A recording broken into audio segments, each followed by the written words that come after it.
I'm Rezlar. I'm Frosty. As nobody's really engaged quite yet. Yep. Oh, there we have a bit of. Oh, was that a triple stun for the Mystic? And welcome back to the Value Pack.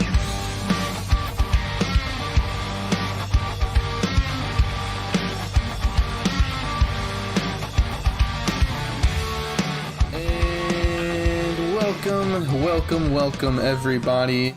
Another episode of the Value Pack. Let's just jump right into it. Our guest today, Etsu. Thanks for joining us, man. Yeah, not a problem, dude. It's good to be here. Why don't you give a brief introduction of yourself for people who maybe don't know you? So yeah, I'm a Twitch streamer at twitch.tv/etsu__, and I play Dark Knight. I've been playing Dark Knight since the Awakening for the class was released, and I've kind of just stuck with it. But up until a month ago, I actually made Sorc weapons, just to mess around with the class too. Sigh. We need to get a real DK on. It happens, dude. It happens to everyone. I'm sorry. I thought I was immune. Yeah. Feels bad. So you started playing when? When DK's Awakening was released, and I actually Okay. started actually playing her when she was nerfed, so I never got the taste of the broken state. Thankfully. The 6 months of DK domination, Yeah. where that everyone that, had- like every DK conveniently forgets. they had that period where the best armor anyone really had was tri-boss armor, but even then a lot of people were still in Grinnell, so everything DK did killed everybody. Mm-hmm. And it was good times.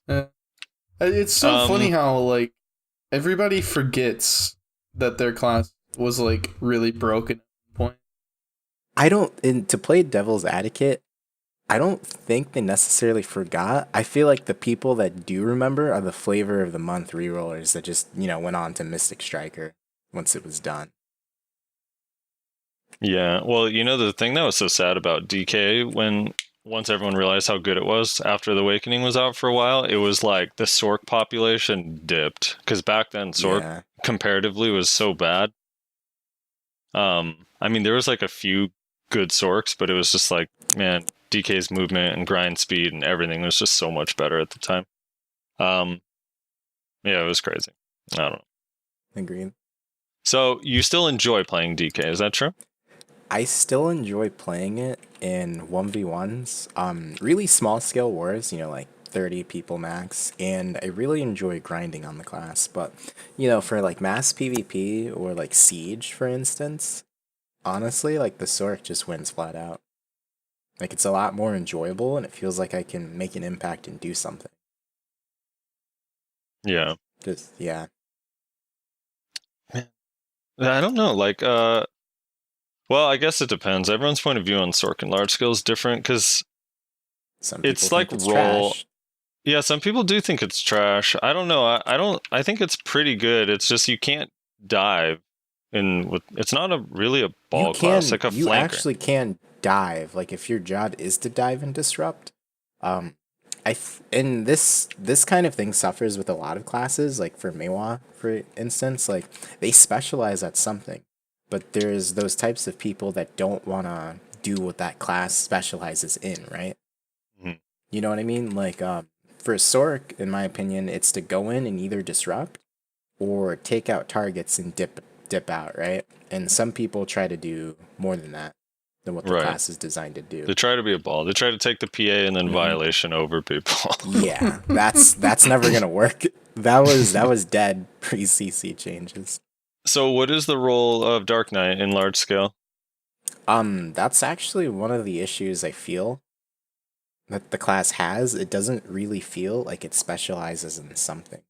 So the class by nature, because it doesn't have any utility to provide, it's made it exists basically to do damage, right? But in my opinion, a lot of people say DK scales high end gear, but it really doesn't. And you can see it too. When a literal 300 AP DK doesn't do as much as like a 269 or 281 Sork or Archer, like there's some issues. Like I feel like that's a pretty big fucking issue. Yeah, like so you go in, you try to do some awakening damage, and the awakening damage is kind of slow and unprotected. Like for example, like you do something like seeds on a pack of people, it's a very, very high risk thing to do with non-existent reward for doing it. It's like the class is designed to be a glass cannon, but without the cannon. You know what I mean? Yeah. Like in like in 1v1s you can make it work, but like once you start getting to large scale, like those things just don't apply anymore. So I feel like one of the things is the misconception that the range skills actually do a lot of damage, because they don't, right? Like, yeah, a lot of people think they chunk and do a shitload of damage, but they don't. Like they really like Dream of Doom does more than 2 seeds of catastrophe. Yeah, Dream of Doom definitely hits harder. But like Wheel and Lunacy do high damage. Would you agree? They do high damage, but I think the problem with the skills is 2 things. You can't cancel them, and they have large gaps. And the time it takes for them to go off, and if by some miracle they do with all the CC flying around, like in that time that it took for those skills to go off, you could have done so much more damage on any other class and get a reliable CC off. But those 2 skills have gaps in them that you can't tie them together, and they take too long to go off. And for how long it takes for them to go off, the damage doesn't make sense in my opinion. Like, I mean, it's not a terribly good example, but look at Kuno Spin. It may not CC, but that shit chunks hard, and it's protected. And a long animation. Yeah, I mean, yeah. The spin is interesting because right now it's definitely overtuned, right? Yeah. But for 3 years, that's not what spin did. It's like just kind of recent. So I don't know, that it kind of needs to get changed. But the thing is, that's like, it's hard because DK is squishy, right? Yep. But all of your burst is kind of melee. Like even Spirit Legacy is fairly melee. Yeah, it's a melee ability. The distance on seeds is actually still within engaging range. Like you throw out seeds, like in that time you throw it out because of the animation you can't cancel, someone can engage on you and it's unprotected. So it's like when you think about it, like the range isn't insane like Archer's. Dream of Doom has a further range than it by far. So I don't know. I feel like for how vulnerable you are doing those kinds of skills, the payoff doesn't make sense. So what would you do? What would you do to change it to help DK in large scale? One of 2 things need to change. Like either A or B has to happen. I think either A, the gaps need to be fixed, because I feel like in this point in time the gaps don't make sense. Maybe back then, yes, but here's something I've noticed playing Sork and DK. So DK has gaps on their iframes and essays, right? And in a perfect world where 0 ping exists, that's okay. But it's not a perfect world by far. Like, desync is a thing, and you get caught out of your iframe a lot. In a lot of classes, even Sork will say, yeah, we get caught out of our iframes too. But they do not get caught out of iframes as consistently as DKs, you know? Right. Like, it doesn't happen as often. Like, it doesn't need to, you know? Like, we'll still get caught out of iframe if the gap isn't there, but we'll be caught much less. So you think if just the gaps were fixed, like let's say I don't know, you use your what's the shift A and D one called? Dusk? Yeah. Yeah, so let's say dash is a gap too. Right. So let's say they made it not like tree climbing, because that would be kind of busted, but let's say there was a little bit of linger that kind of compensated for latency. You think that change alone on all your dashes would be enough to make it more viable in large scale? With the linger, I don't really enjoy the idea of something lingering.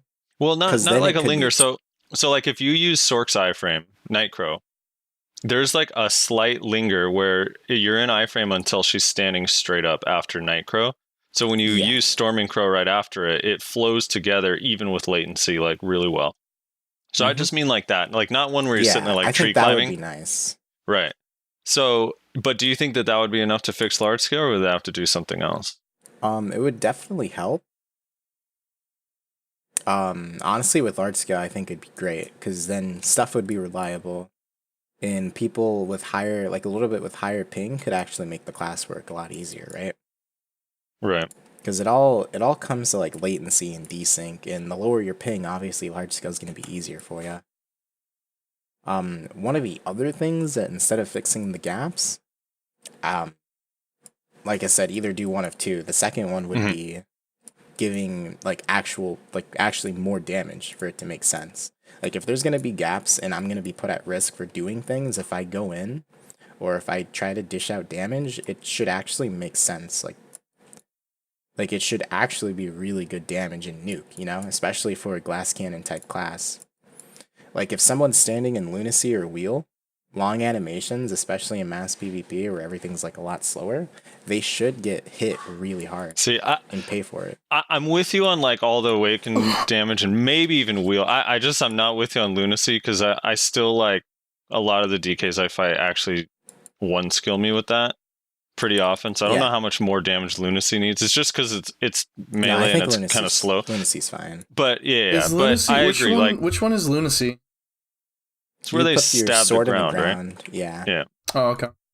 Oh, you stab the ground and it's like purple I know which smoke one you're talking around. No, but I agree, Mike.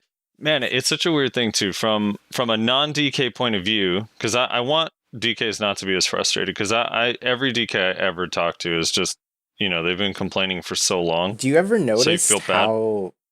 But do you ever notice how everyone that doesn't play the class likes to say the class is fine? I don't know if you guys ever pick up on that. The class is fine in some of the issues are a little bit exaggerated, right? So I understand there's gaps and it's hard, and like right now you're comparing it to Sork, which everyone feels like Sork is ridiculously slippery, right? But even if you don't compare it to Sork, something like Ninja, it's really slippery. It doesn't run into like stamina issues running away. Like it can go in. Yeah, Ninja has no stamina. Yeah, true. All right, what about Tamer? Tamer? Yeah, Tamers definitely have a hard time. My one thing is like at least they have an ult that can flank and wipe out. Like at least they can do a job. Is my thing. My thing is having a job to do. You know what I mean? Right. And it feels like the class does not have a job to do. I mean, the thing is with everyone who doesn't play and everyone who does, like obviously people are going to defend. I just think like I want things to be changed. For me personally, I would love for DK to get probably the gaps removed first would be make the most sense, and then after that see what else it might need. I just like there's this. They sometimes, maybe it's just because frustration, but when people talk about it, they go from like, we do 0 damage and can't kill anybody, and yet it's like, well, but then these people that do frag out in wars wouldn't be, if that were true. So it's not like it's completely utterly useless, but so I think there's my thing with fragging out is if you think about it, like that's just securing a kill, right? Like sure, you could blast it and get a kill, but is that really providing utility and doing something, or is it just getting a fancy stat on the page? Well, that's true for, Dream of Doom. Like seriously, like 18 or 19 of my kills every war are literally just stolen from Dream of Doom. Yeah. So that's true just with KDs in general. I just mean like there's just a point of, I don't know. It's too much complaining, but they do have reason to complain. So I think there's a little bit of fatigue from the opposite side, where it's like all you do is hear DKs complain, and then when you 1v1 a DK, because you're one of the few that actually says it's good in 1v1s, a lot of DK also says it's trash in 1v1. So like, yeah, I think it's great in 1v1s. Yeah, so that's the other thing too, is like most DKs generally think they're bad in 1v1 also, and they can't fight against any particular class. I don't know, it's a weird. Well, some people will lump in 1v1 in mass in like the same context, right? Mm-hmm. Like you can make shit work in 1v1s and seem like a god, but that it doesn't translate into mass PvP. Like it doesn't scale with it, you know what I mean? Like just because I'm doing really good in 1v1s, it doesn't all of a sudden make my mass PvP a lot greater. In some classes, it does work that way. Like it feels like the more you learn on Sork, the more you improve like in 1v1s. And I'm sorry I keep comparing it to Sork. It's just It's the the other alt class you I'm play. playing. Yeah. Yeah. But No, you're like good. the better I get in 1v1s, it translates very well into mass PvP. Right. Yeah, Which I don't know how that's you fair. would fix, but that's just one of the things I've noticed. No, I mean Sork. I mean, I don't know if there's even Sork's Sork's in a weirdly strong place right now. Mm-hmm. Like oddly strong. Like its burst is just nutty. So I mean, the thing I look at too with Sork, or this applies to any class really. One of the most frustrating things is DK. Like our bombs and our BSRs are very bad. Like you look at them and you just think, how did they even think this was all right? Like we can't even use our BSRs. Like we right. just we cannot use them. Even the 100% we cannot use. Like the 50% is really would you terrible. agree though that the value of DK is extremely high in Node War and Siege because tamers need someone to feed them rage?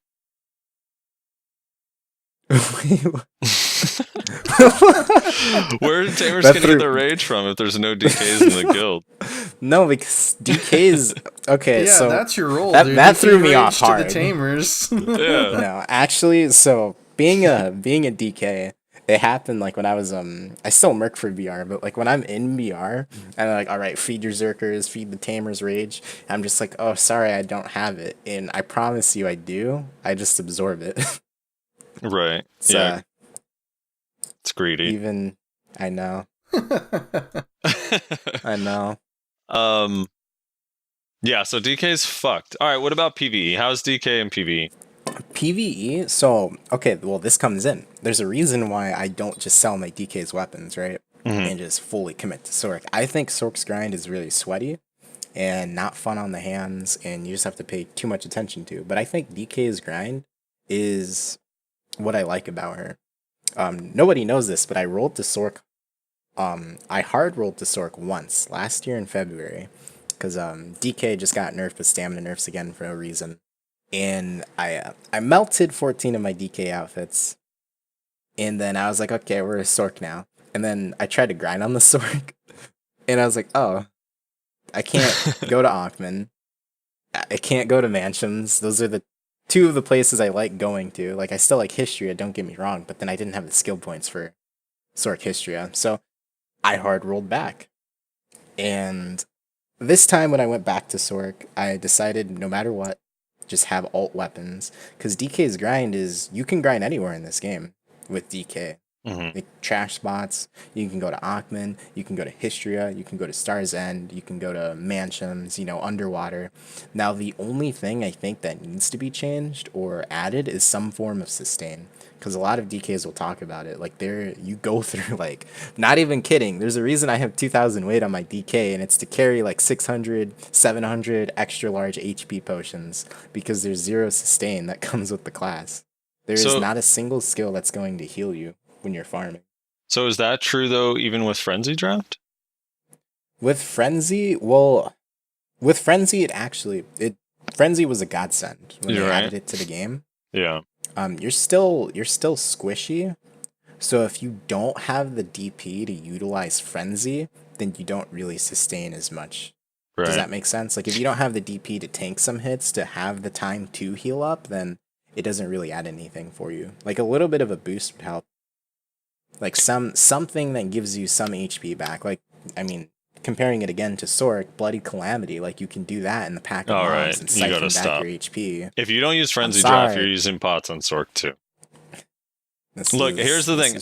I don't understand either why there's not really the sustain thing, especially for PvE, like the HP on hit. It's so odd to me that some classes have it and some don't. Or at least like with the DK one, what do you have? What's it called? Is it Spirit Legacy? Or what's the SLMB skill that no one uses in Awakening? Touch of Exploitation. Yeah, like all they have to do is make that not a trash skill, so it does damage and gives you some HP back. Well, there's another for PvE. pre-Awakening one that it's called I think Spirit Saturation. Yeah, Spirit some Citation. And you hold shift spacebar, and it gives you back oh yeah, where you a little bit of health. Yeah. Which like they could change that. Like they could change that to be like a cast where like it goes on a 30-second cooldown, but like gives you Like you know, Brace. some Like HP Brace that back. ninjas and kunos have, where they instant heal Yeah, 200 HP and the thing with mana. ninjas and kunos is they just added it to them out of nowhere. Like they just gave Yeah. them HP. Like I don't know, like stuff like that's crazy to me. Like why can't we just have something? It doesn't have to be as crazy, but a form of sustain. I Yeah. mean, we do have skills that technically do give us HP back, but the amount of HP it gives you doesn't make sense, and the skills are unprotected too, so you take more damage when using them. Right. I got a DK to, this is kind of a while ago now, but I got my DK to 61, and it was like, I was grinding mostly like Nagas and Crescent Shrine, and the Desert debuff made it so cancer on DK. Yeah. And at places like that, you don't get any health back for literally anything, since everything dies in one hit. You use Corrupted Ground on a big pack, dude. It's great. Dude, I'm done. That's why, like, See, that's that's the another thing. skill too. It has a cool animation, but it's so bad and slow It and is does no damage. unprotected. On paper, it's very weird. Like Corrupt Ground. Like, so let's look at Lunacy. Lunacy chunks, right? Mhm. And the hit damage is 1,210 times 6. And Corrupted Ground does no damage, but it's 1,550 times 6 too. Like on paper, that shit should chunk. Yeah. But like it's unprotected, and even if it's unprotected, I think it'd be okay if the healing made sense, but you barely get any HP back, that it's never worth it using it for sustain. Right. So Yeah. glad I've never played a class that didn't have good sustain. It's crazy, dude. It's also, You see all like I the guess signs not to play it. it's because it has no crit, right? It's got to be why. Because yeah, Lunacy has 100% crit. This has no crit. It's crazy how much of a difference that would make. But it's also slower. Yeah. Like the damage output is slower. It's not just on one hit. It's like over the course of the whole animation. Mm-hmm. Yeah, that skill looks so cool too, dude. The other one too that I wish they would buff, like either make the range further, like Seed or Dream of Doom, or give it protection, is Obsidian Ashes. Yeah, Like that- Obsidian Ashes, I used to use it before the changes. So we all remember they took off protection from abilities with CC, and abilities with CC with no protection they kept for the most part. But Obsidian Ashes used to be a bound, and it was actually pretty decent because you just throw it on a pack of people, it bounds them on the ground, and they took away that bound. Shadow now, Bullet like, too, it doesn't dude. do Or anything. Shadow Strike also used to be a bound. Yeah, And it's not I protected. think Shadow Strike was broken. I'm gonna be honest. I mean, it I probably thought, like, would be, yeah, now, but yeah. No, you're probably right. But at Like, least a give it like ranged frontal guard. bound- Couldn't it just have frontal guard? Would that be so bad? Shadow Strike?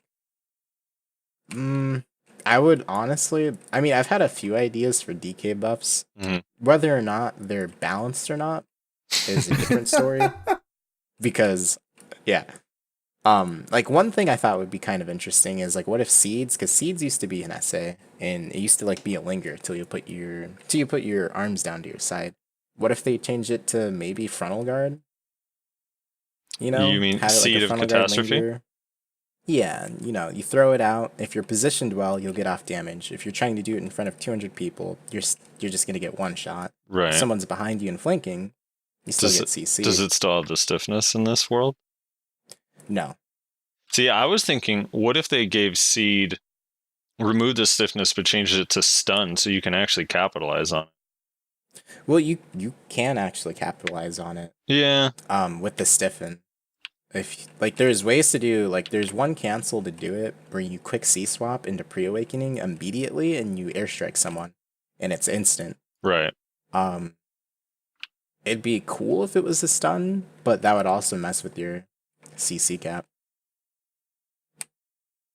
Wait, does shift space heal HP too, or just mana? HP.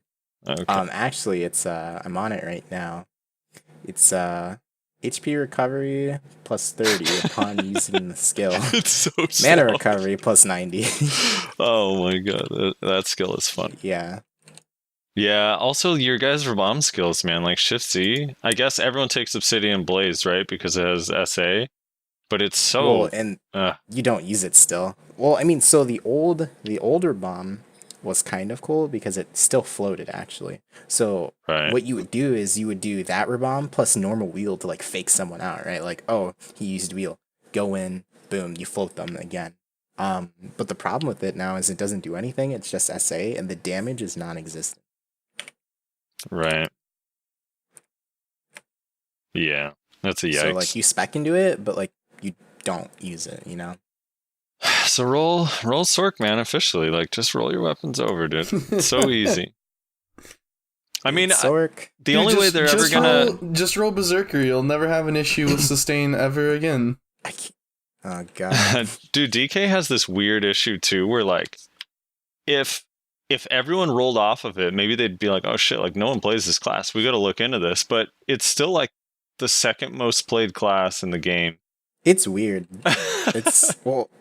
It's not second. Well, you can tell, like, in high end, it's not. Like, most of the people Right. playing it are In Siege. But it's low like... geared. But there's so many DK mains that are like... Yeah, they're not in Siege guilds, generally. I It's mean, very What is weird. the We what is don't the know how to least quit. played It class in the hurts. game? the least played? I don't know. I mean, I guess the only It's information we gotta really be have is Meiwa, right? what you see. Yeah, probably Meiwa or Ranger. No way. It's Ranger. Maybe. No, dude. You really think I it's refuse to believe it's Ranger. There's no way. I feel like it'd be tamer, Why? to be honest. Ever since Archer came out, there's like no reason to play Ranger for most people. Dude, I still see so many Rangers. I like, mean, yeah, but it's not about- everywhere. It's not about what you see. It's like what's actually in the game. Like we see those polls, at least through Reddit. Like the bottom ones are always like Kuno, Ranger, Zerker. Kuno, Ranger, Zerker are always at the bottom. Striker's actually like really low too now. I don't know. It's very weird when you see stuff like that because it'll be like low for low geared players, and then you see them in Siege and stuff like that. Right. Like a lot. Like Zerker is probably one of the least played classes, but every siege you see like 5 Zerkers in every top guild just fragging the fuck out in like the top 10. Yeah, that's what. See, if you roll off DK, the Zerkers and Tamers are gonna have like 1 or 2 less ults wherever you murk. That's not good, dude. You gotta feed them your rage, I'm telling you. You're not, dude. I promise you, every DK player that still plays it is thinking for themselves. All right. I'm gonna ask some user questions. We asked the Discord. If you haven't joined, I got a go question. ahead. All right, go ahead. Best DK NA. Oh yeah, who's the best DK? NA? Mm-hmm. I think it's really hard to say because there's some DKs that play mass really well, Okay. and then there's DKs that don't do 1v1s really well. I think one of the ones that are most consistent with both is probably IMQ. Yeah, I was gonna say. I would say. I mean, from the ones I've fought, I don't know your guys' gear differences, but you two are the most difficult to fight. But him, I feel like, I don't know, man. I feel like I cannot ever touch him. Like in really long fights, it takes forever. There's a lot of factors that go into it, like ping, desync. If someone lives next to the servers, yeah, you actually won't catch them. For me, the longer the fight's drawn out, eventually I'm getting caught out of my gaps. Even if I'm on my screen, the gap is over because of desync. It's not over yet for the server. Yeah, Frosty lives next to the server, so he doesn't really. So hold on. So Oh. my name is Q. The only reason you win is because of desync. Etsu's words. You've obviously I gotta say, Q- obviously never fought Kaironami, okay? Best DK NA. Dude, Q's actually so good though. Like he actually is a very good DK. But so are you, Etsu. Yeah. You're a very, very good DK. You're being modest. Yeah. What No. I mean, you were a good DK before you rolled Sork. I'm Oh. sure your skills are. I'm sure your skills are tapering Dude, off I'm over sorry. time. I've tasted what it's like being a real class, and it's just it's hard. Feels Dude. bad. Here's the problem though with that taste is it doesn't end. Next, you're gonna want to roll Ninja or Archer. God, You no. watch, dude. I don't think I could never. I promise you, Archer never, ever is happening. It's too brain dead. That's toxic. What's the hardest matchup for DK? Probably like Warrior, huh? In 1v1, yeah. What's the hardest match? Warrior. Warrior's really hard, but here's the thing. If somehow I catch them, I can kill them. So, I mean, yeah, it's really, really hard, but I can still potentially outplay it. One of the hardest matchups are not even because the other class is good, Mystic Strikers. It's solely because we just don't do damage to them. All right, you do damage them, just not as much. You really don't do that. Like, if you fight high-end, Mhm. high-end gear with the same high-end gear, you don't do damage. It's pretty ridiculous. And I don't know. Do you know Multimeter from Black Rose? yes, I fight him a lot, actually. What's his AP? He's 300. Okay, because that dude actually kills me in like 2 skills, and my Mystic's 324 DP when I was fighting him on my Mystic. 324 is not a lot. I mean, Like, it sounds like a lot, but it's really not. But if you do no damage to Mystics, it's kind of a lot. Yeah, but here's the thing. Like, on anything else, Mhm. like, you'd actually be able to capitalize and kill them. Like, maybe it would take 1 or 2 combos, but like any other class, including Sork, it's just 1 combo, bopped, and done. There's no, like, you don't get like a free pass for just All right, existing and being a fine. Mystic. You have to fight Dildo Dragon on your Sork and tell me if you won combo. All right. God. Go ahead. No, you won combo. Or go fight Liquid 112 and tell me how easy that one combo is. I think me and Dildo Dragon, he's a warrior, right? No, he's a Mystic. Oh, maybe I'm thinking of someone else. There's too many people with dildo names in this game. Probably. There's literally someone called Sacha's Power Dildo. Oh He yeah, plays warrior. that's a warrior. Yeah, I've seen that. God damn. There's Dildo Swaggins. So Dildo warrior- Swaggins. of all the classes, where's the use it? How is the DK versus Sork matchup and the DK versus Ninja? Because I know everyone has a hard time with Ninja. DK, it's honestly, so I feel like it's at least in the DK Ninja matchup, it's a skill matchup, and to most of the degree, Sork as well. Mhm. A lot of DKs will just try to play an Awakening. Like, I'll see that they'll say DK's trash, and they'll just play an Awakening, and this is what happens. They throw out Seeds and Shattering, they dash around in a predictive way, and guess what? They get block jumped, or they get Dream of Doomed, or they get caught. But what I do is I literally pretend like I'm that class, and that's how I play. That's literally, in my head, I'm a Sork or Ninja, and you have to be as slippery as them so that they can't predict where you're gonna go, and you can catch them. And the fights are really fun. Mhm. Like, it's like Dragon Ball Z, you know? Like, where those two Yeah. are fighting, and they're just like teleporting around, like doing a quick trade here and there. I think the matchup is in Sork's favor, at least in that one. But you can still make it work. It's not like a hard counter or anything. Right. But those are 2 of my favorite matchups, to be honest. What about Alright. the matchup Yep. against Zerker? Against Zerkers, DK has this weird thing where we do like increased damage to Zerkers compared to everyone else.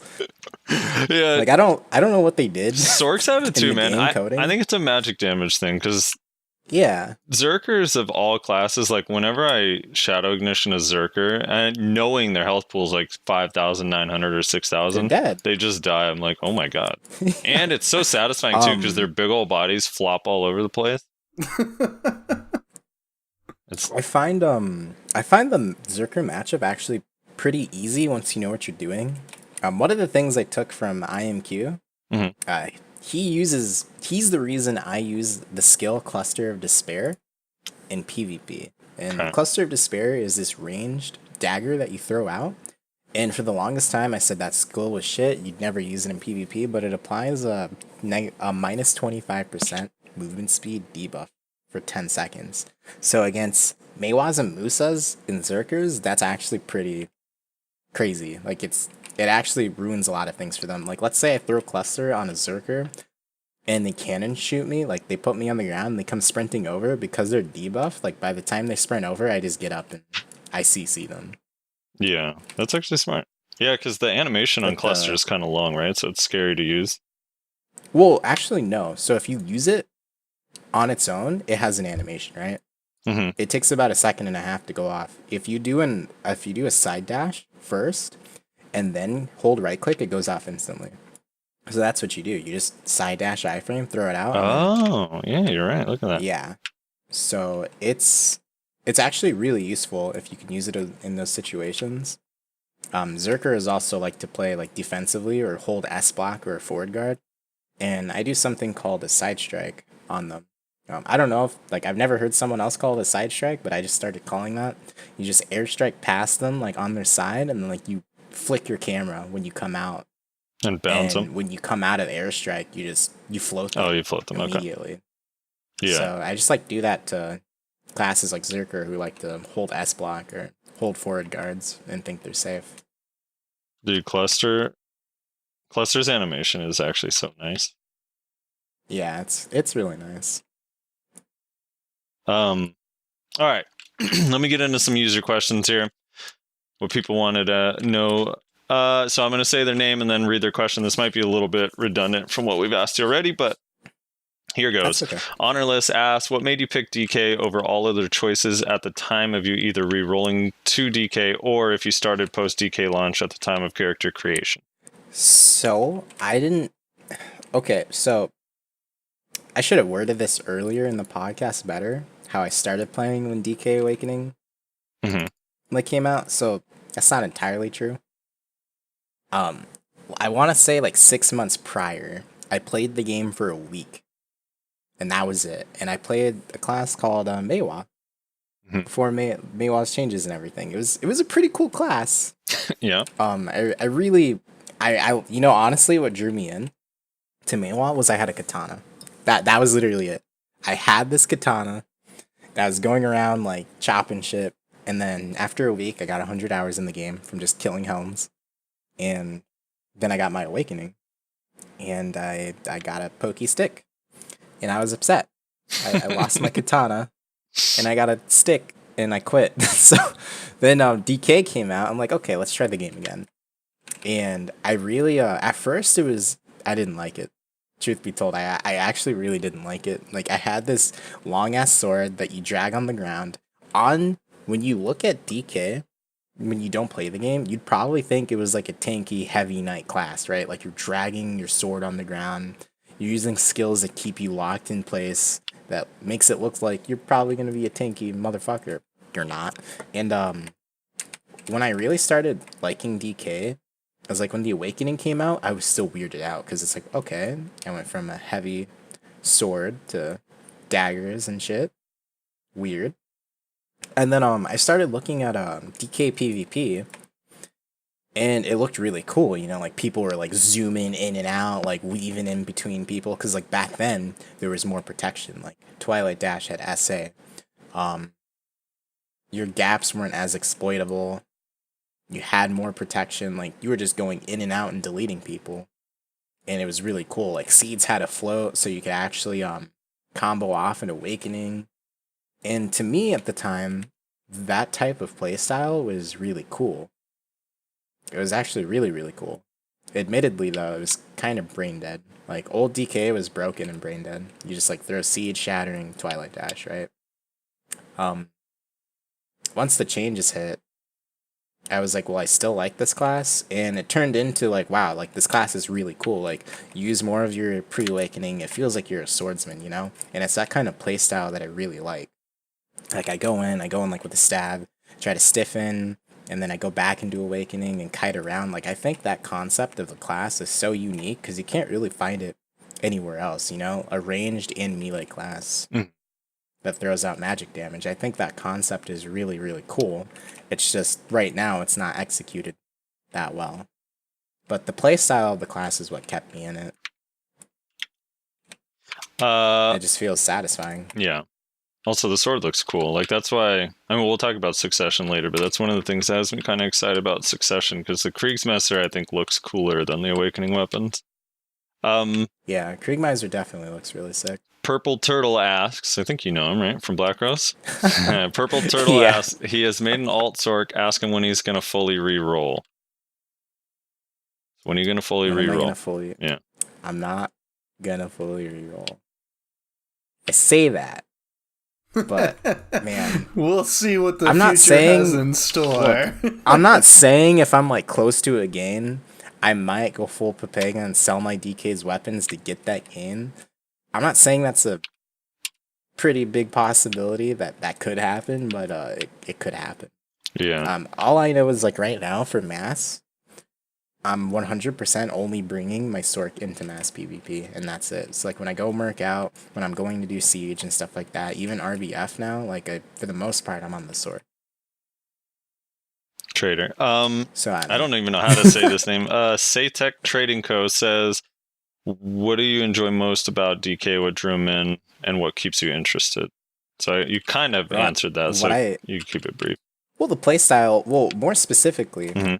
the burst movement. Yeah. Like, you know, like when you dash, like Sork's dashes are slow, but they're an iframe, right? Like they're kind of slow compared to DK. Right. Like when DK, when you dash, it's like a burst movement, and I think that burst movement's really cool. Yeah. When it works. Devac asks, if you could change a single skill to make DK completely broken, which skill would you pick and what would you change? So if your intention is to make DK busted, what would you change? If you could have the floating blade spin type skill, what would it be? Oh wait, I know. Give Twilight Dash an SA and make it float when you go through targets. Oh my god! Yeah, collision free iframe that floats. I like it, dude. Mm-hmm. Yeah. Harry Boy 3000. How would you optimize damage on T1 capped Node War for DK? So I guess if you're playing human DK, damage crystals. Yeah, just full like RBF human damage. And yeah, the thing is that more and more people are realizing this. High end outside of T1s, human damage crystals are actually really crazy. Like it's just the problem with them is they're a bitch to get, right? You have to actually play RVF, either get 1 seal per loss or 5 per win, and you have to get 80 seals just to make 1 crystal. It's actually extremely strong. Not even kidding. Like it's really, really noticeable. Like Big and Shiny and Nyash did a test on it, and the results are it's worth it if you want to be a true glass cannon. Right. Like if you want to kill someone before they kill you. But like, you know, the drawbacks are you are squishier. Use corrupted crystals in your offhand? Up until last week I started using them again. Okay. Yeah. Mama Mato says, also, could you ask about PvE on DK and any changes or suggestions for the class in that regard? So anything you would change? We did go over that, but to reiterate it, more sustain. More sustain, more health and like and some form of sustain. So mana's like kind of a weird thing. So you don't actually run into mana issues at high end because the way your skills work is they give you back mana on hits. Right. So the squishier the mob, if you one shot them, you don't get any mana back. But you know, like once you get to like Hishirak and Star's End, like you know the high end spots, you actually don't run into mana issues. So I don't know. I think you could keep it the same. Right. Just because it gets better, like it literally gets better at high end. Just a form of sustain for your HP would be nice. Yeah. Yeah, that's it. There were a couple others, but they were a little bit crazy or inappropriate. How crazy? Just odd ones. Something about do you ever just watch your DK touch itself or something? No. I don't know. Okay, that odd. Yeah, so we could move on. Yeah, so let's get into some of these topics here. We talked about DK, so we all agree it could use some buffs. Yeah, but nothing crazy. I don't want it to be a flavor of the month or, you know, where everyone re-rolls to it. Well, it's broken. But just like adjustments. Buffs are gonna do that, dude. You don't have a choice. Yeah, that shit's gonna happen. Once it gets buffed. If it ever gets buffed, who knows? I don't know. Last time we needed one, stam nerfs. Yep. Well, I don't know. I actually, while other things should be changed, I wasn't that opposed to the stamina nerfs. I'm not gonna lie. I wouldn't be opposed to it if it wasn't just in a really bad state. Your weird movement when walking long distances is interesting. Like, you guys literally just walk slow. I feel like DKs walk slow. Yeah, like if you're just running, you like walk so slow. DKs anyway. I feel like they do. Give Maybe your I'm crazy. weapon out or put away? No, like put away. Or even with it out, like you look I like feel you're like- slow lumbering, bringing that fucking sword behind you. It's definitely slower with the weapon out compared to if it's away, but I think that's the same for everyone, if I'm not mistaken. Yeah. All right. Yeah. Should we move on, Rez? Yeah. You What's have any next? questions? Any No, Rezlar I questions? got mine up. Oh, well, I was gonna say, if you're wondering where we pulled those questions from, we started a new channel in the Discord. It's where we are going to be announcing upcoming guests and then letting the people in the Discord ask questions specifically for the guest. So if you want to know, like, what's the word I'm looking for? Like, future guests. If you want to know who like future guests are, like early, like before the actual podcast gets released, and if you want to ask that guest specific questions, then you should join the Discord and make use of that channel. So, yeah, that's it. All right, on to life skill mastery. I have a feeling we're not gonna be able to talk about this much because I None of think us all do of it. us here, yeah. I turn off my game. I literally turn my game off when I go to sleep. I learned just a little tiny bit about it, but Loggia came out. It's like Loggia or whatever it's called. It came out this week, It's and Loggia. Loggia. Sorry, Loggia. It's actually there's like a farm, right? Loggia farm. Yeah. But it's the green life skill mastery stuff. They added the life skill mastery screen, so now your life skills, you increase your mastery level, and it gives you benefits. Every life skill and process and like everything is kind of different. So the higher, the more rewards, basically. Green is pretty easy to make and get. They added new stones to enhance them called black gems and concentrated black gems. The accessories, I believe. Yeah, you have to use the gems for the accessories. The weapons, or rather the gathering tools, you can enhance with weapon stones. And yeah, I don't know. They're like kind of cool. It's gathering is interesting. People are saying that processing is way more efficient because you could do multiple things at once. So people are getting all their processing done really quickly. They added some rare fish to the fishing. I have no idea what it did for trading. Cooking, I saw someone was hyped for cooking. That's got to be good, right? No one usually gets hyped for cooking. You know what's funny is that Wednesday morning I was like just setting up my fisher after the patch so I could go to work, and it was like 7 a.m. and the patch got delayed, or it was like extended maintenance or whatever. And no surprise. Fucking, I log on. It was like 7 a.m. So the patch literally was only up for like 6 minutes or something like that, or 30 minutes, or like a short time. And like the first thing I see is someone fail pen fluid collector like 5 times and then succeed. And I found out it was Jeffy the Wise. He got it like 7 a.m. a pen Of fluid course, collector right after dude. the patch. Jesus. I heard he has like Jeffy's all insane, accessories. dude. He has like full Loggia accessories or something too. Yeah, that dude's nuts. Anyway, so life skill stuff. So if you're into life skills, there's a bunch of really cool guides on Reddit. Unfortunately, I don't have any of them. I'll find them after the show and send them to Rezlar so you can put it in the show notes and stuff. But yeah, there's actually a lot of really cool guides and charts on how to do it. And apparently it's like insane money. Yeah, some of it's So really good. People in my guild last night were saying that you can make like 200 million an hour, like high-end like gathering and shit. Yeah, that's Clash, dude. That's the problem with Clash.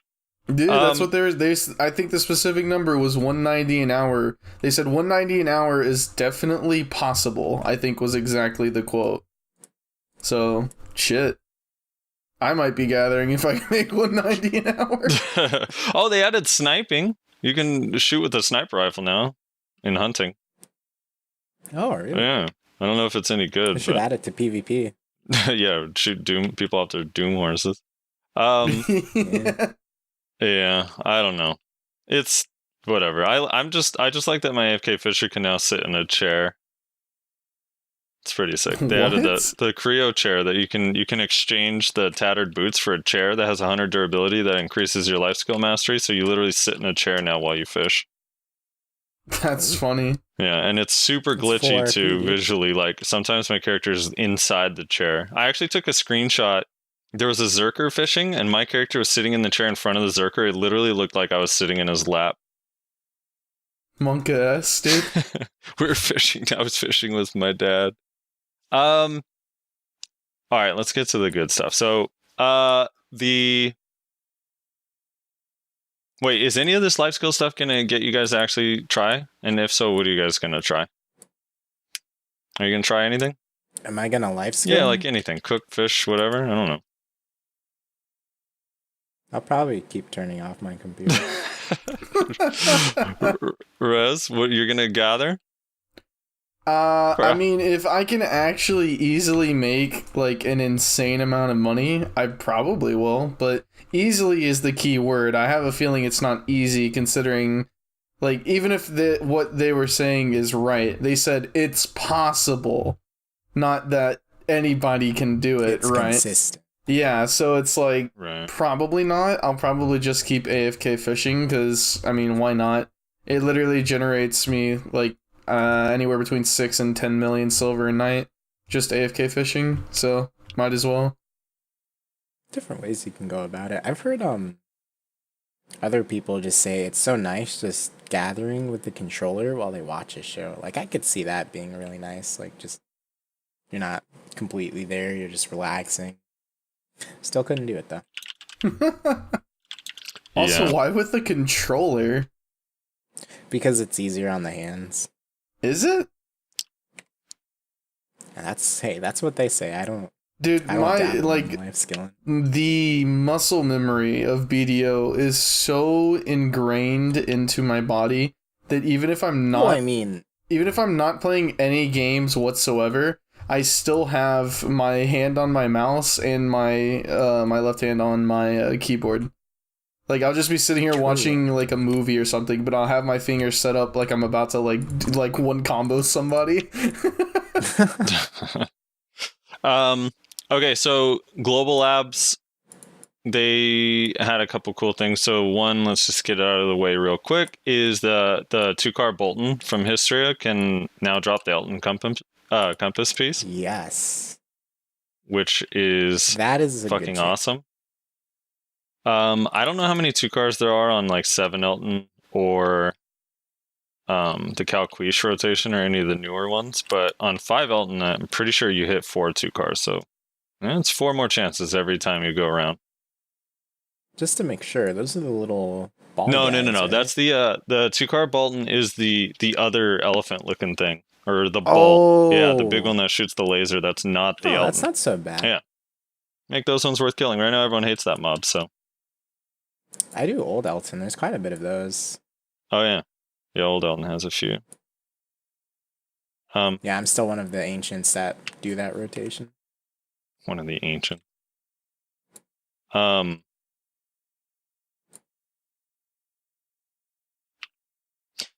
Yeah, so that's that. That's exciting. Everyone's hyped for that. I'm hyped for that.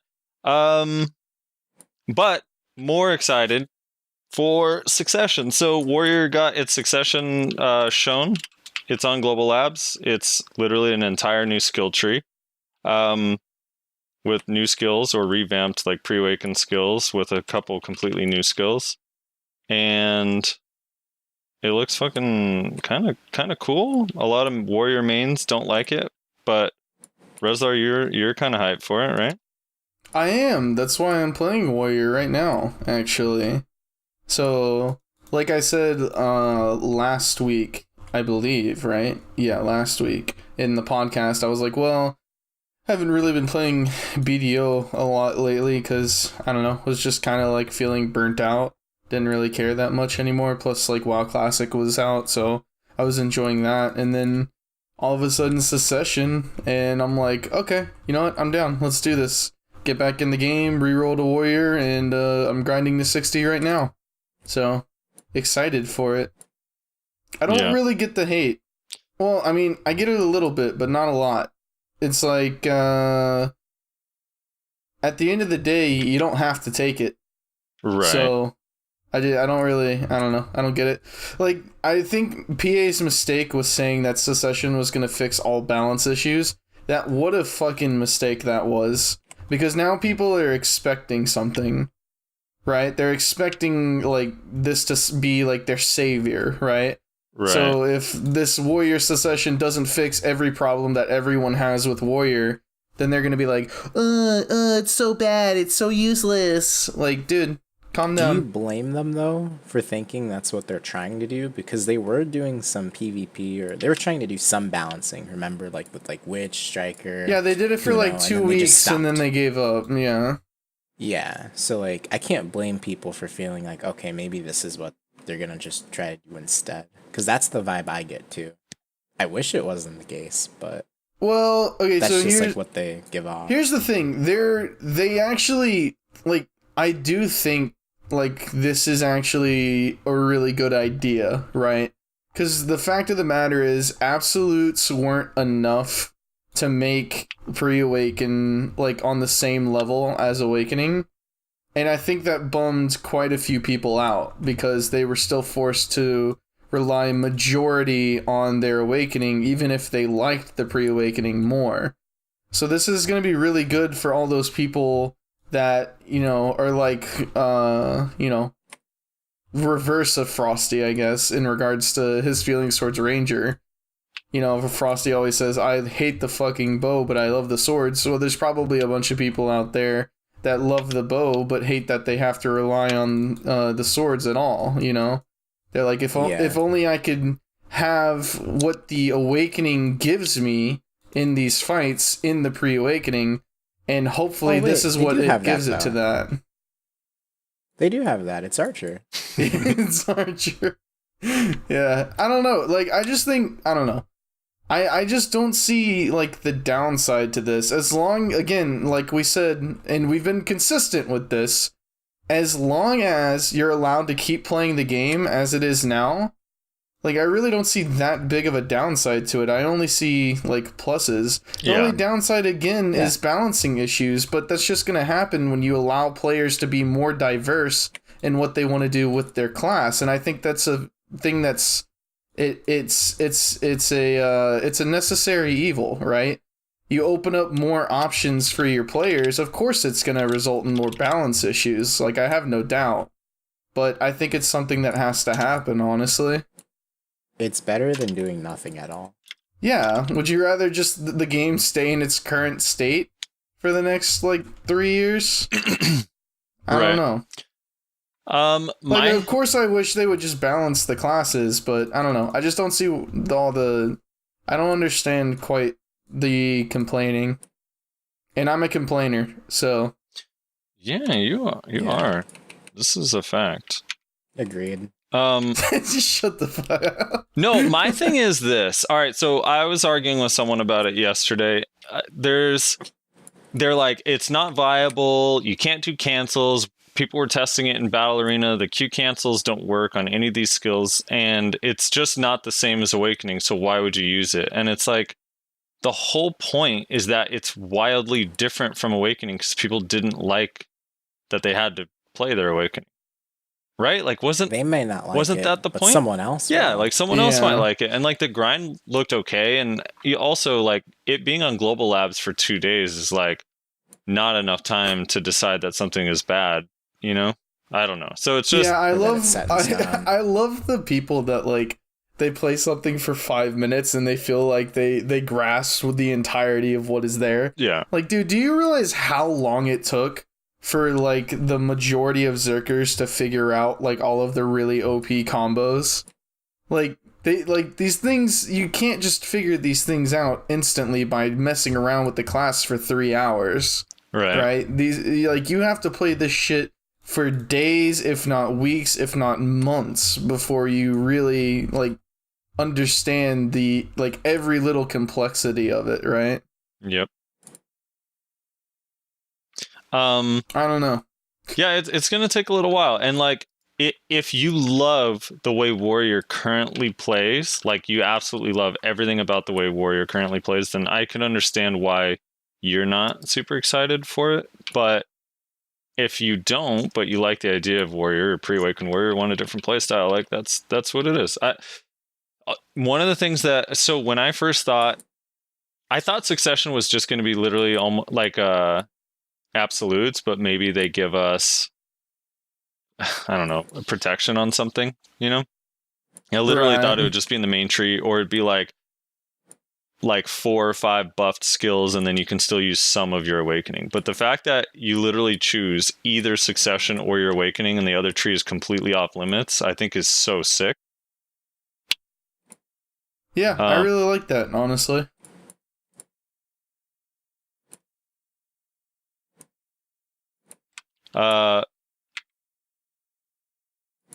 Oh my god. I'm trying to get power leveled over here, but I keep dying.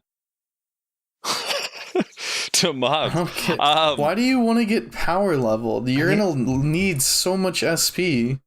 Oh, I don't care, dude. All right, so Don't say that, dude. They don't like hearing that. Yeah, nobody wants to hear about how they're gonna have to grind at polys for 12 hours anyway just to get SP. All they care about is that big number at the top left. yeah.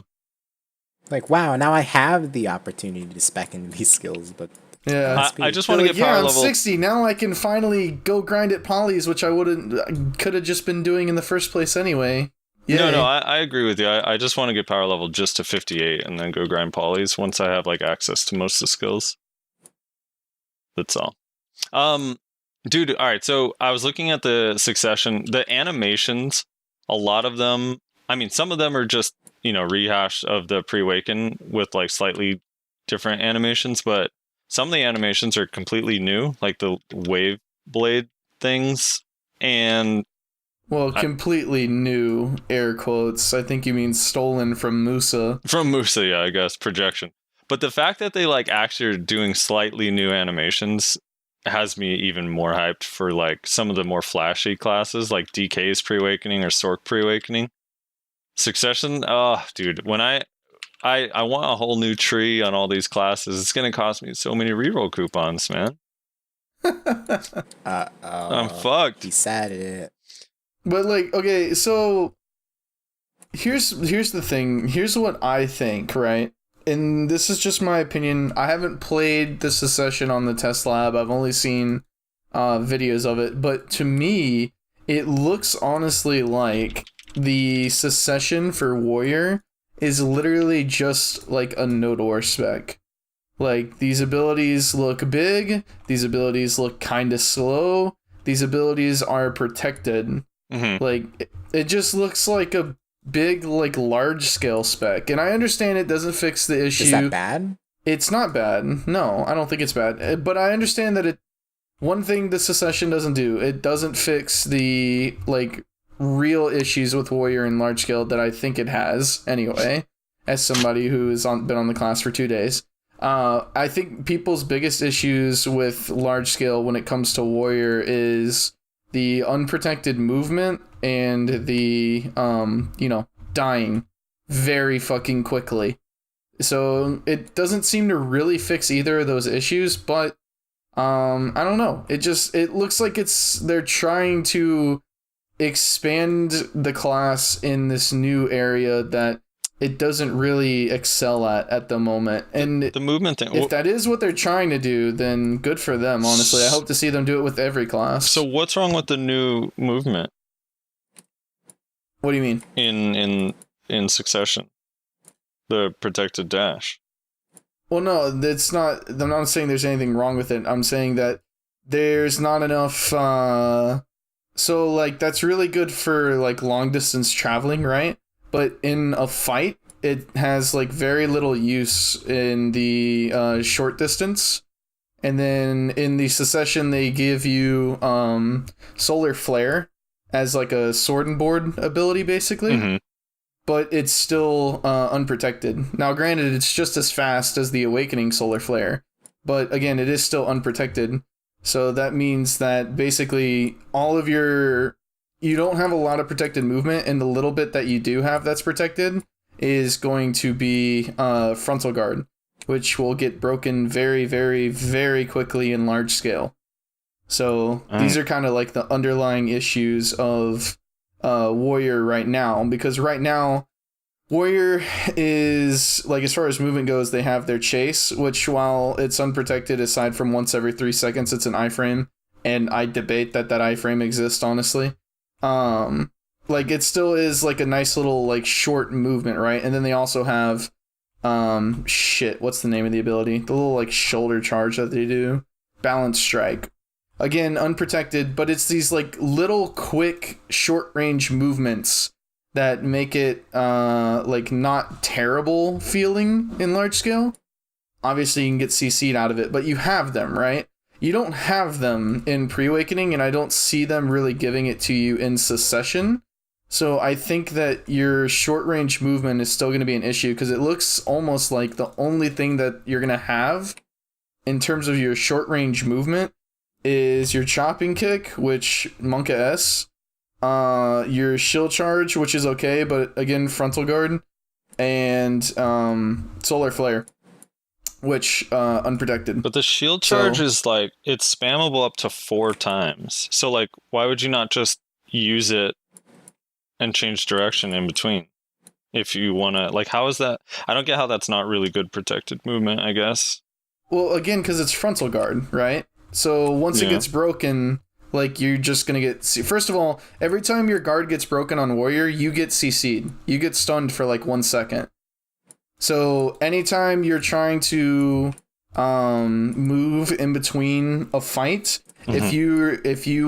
If your guard gets broken while you're using that ability, you get CC'd. Are the second ones the flow thing to it? Those are frontal guard?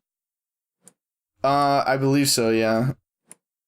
I mean, again, I don't know for certain because I've only ever watched videos, but when I was reading the description, it looked like it was all frontal guard. Yeah. Okay. I mean, I'll take your word for it because I haven't experienced it, but it feels like to say that it still can't move when no one's really been able to test in like a scenario like that. I don't know. It seems kind of... Well, this is all theory crafting, right? Like, I'm not saying like these... And also, this is still on the test lab, so all this shit could change. Right. Like, you know, well, I could say this right now, and then next week they add super armor to solar flare in Secession. That would be busted. I hope they don't do that. So, but like what I'm saying is like this is just my opinion on it as right now from the knowledge that I have on the matter, basically. So, what are your guys' thoughts on? So, they have 3. They have a stun, a knockdown, and a float. 2 of them have frontal guard. 1 of them has SA. I forget which is which. What are your guys' thoughts on them bringing that back? Because I know Succession's not Awakening, but it's still like additional skills. Are you excited or weird or confused that they're bringing protected CCs to the mix? Well, I mean, if Secession is supposed to be just an extension of your pre-awakening, other classes have protected CCs in their pre-awakening. Yeah. A lot do. True. Like every class does, I think. Mm-hmm. So Secession is supposed to just be an extension of pre-awakening, then, I mean, I don't know. Yeah, it makes sense. I don't really see the problem with it, I guess. Well, then again, I guess if it's supposed to be equal to Awakening, then maybe I do have a problem with it. I don't know. I'd have to think about that a little bit longer. But that's a good point, because on one hand, it's an extension of Pre-Awakening, which Pre-Awakenings do have protected CCs. Mm-hmm. I wish they didn't, but they do. But then on the other hand, if it's supposed to be the or option to... Awakening, right? Secession or Awakening, then shouldn't those two be on the same like playing field in terms of their ability to CC and protect you? I don't know. Yeah, it's kind of let me sit on that. I mean, I welcome the change because protected CCs are fun, but it is an interesting like. I don't know what their rules are now. Now they're like so convoluted. Yeah, I almost wonder though if that is less of a. I wonder if that has to do with the fact that the abilities are so slow. Yeah. And you can't cancel them. Maybe. Kind of makes sense. Because the faster abilities don't have CCs on them, right? I don't think. No, the float one is kind of fast. It's not really, there's not much to the animation. It's like an uppercut slash. So it's not super long. But the knockdown one and the stun are, I think, pretty long. Yeah. So I don't know. The other thing that's interesting is your grab got super armor. Yes, it's about time. Oh man, people love grabs, so this is gonna be good. Take it away. Please, just take it away. We actually were having a pretty interesting discussion in Discord yesterday or the day before. I don't remember when, about like maybe the implementation of a grapple break and what that would kind of mean for the game. Ooh, you mean like a counter? Like someone grabs, you hit a button. Yeah. You So take your hand off their hand. yeah. So basically, what I was thinking is like, or my suggestion to the discussion was like, you have like give every class a grapple break. It's like a 30-second cooldown. You use it while you're being grappled. Basically, you both get knocked down. So it just like resets the fight, basically. Right. What's this cooldown on this? I was thinking like 30 seconds, probably. And it's I'm thinking like it's a minute. only every time they grab you? Yeah, while you're in a grapple, you can press like this whatever specific button to break it, and then you both get knocked down so that it basically just resets the fight. Well, fuck. That I don't like that at all. I mean, I don't mind so much the idea of a grapple, like you get out, but if someone uses a grapple in large scale on like a shy, then they get CC'd and die because they used a grapple? Yeah. That seems Okay. crazy. But I Well, don't mind. My only thing is to like, let's just say it's a grapple break, whether it was the version where they both get CC'd or you just get out. How some of the grapple animations like Tamer or Ranger or even Mystic are so fast, like with desync and the animation not even being that long, how would you press it in time for some of them? Or would it be like if you're on the ground because of a grapple you can break? I guess that would have to be the rule. I don't know. I don't think the game could handle something like that, yeah, with desync, to be honest. that's what I was kind of gonna say. Is like honestly, you really can't even work on the specifics of it until desync isn't a problem anymore, right? Which will never It'll never happen. Yeah, which will unless, never happen. Unless I mean, they tab that's- target, it's It literally could not be going to happen. mitigated. Well, so here's the thing though. This one aggravates me to no end when I really think about it. You remember when we got the server change? If they were smart, servers would have been centralized and a lot of issues would have been taken care of, or at least not happen as much. Yeah, right? maybe not as much. But instead we kept it in the same place. But desync is a thing in action combat games, especially open Yeah. world, where it's like, I don't know. It's a hard problem to tackle. I don't know. But my other thing is like, Yeah, what but if there are things you can But do there's to steps. minimize. no, there are, it. but it's not like. I mean, I'm not gonna. I don't know. We get it, Frosty. You don't want them to move the servers from California I because don't- then you won't be ping carried anymore. I don't care. I'm not going to pretend they've done nothing to try to mitigate it either, but at the same time, I do recognize that it's like it's one of the reasons I think people are still making stupid tab target games today, because they can't figure out desync in an MMO. It's just like hard to deal with. That does make A sense. little bit. I don't know. I find it strange. I do wonder, why do so many game companies still make their servers in like California or Florida or like on these Well, coasts? League was one of those places that moved it. Because Yeah. they knew it was healthy. Once they realized to that their Chicago. game was like actually gonna be like alive for like years to come, they were like, oh shit, we should not just leave these servers in California where half of the country literally is just like screwed. And then they moved it to, I believe, Chicago, if I remember correctly. Yeah. No, they for sure should have servers all over. The other thing is like, I don't know. It's a weird. What if V just worked always if you use it like that? That Remember alone. old V? Well, yeah, old V too. But Yeah. imagine like if you could even use it when you're on the ground or anything. Like no matter what, if you use V, you get out. Unpopular opinion. Imagine if it didn't take the cooldown. Unpopular What? opinion. Why would it not take the cool? Oh, you mean like if it No, no, doesn't no, no, work? no, no, Yeah. Because yeah. like it takes Oh, it, I know. it Yeah, doesn't work. I hate that and shit too. You die like yesterday during Siege. I knew this was gonna happen. I told myself V at half HP or else you're going to die. I still died. It was I don't know why you didn't just unlimited what I iframe did. away. You're a Sork now. yeah, my bad. Yeah, exactly. I messed up. unpopular opinion, I'm sure. I think they should reduce the cooldown of V By how much? Reduce? to either 2 or 3 minutes. I don't know. I could see. I already feel like V's toxic on I its could own. see. I mean, that's the other thing. On one hand, when you do get to use your V and it actually works, it's like, oh, thank God I'm up.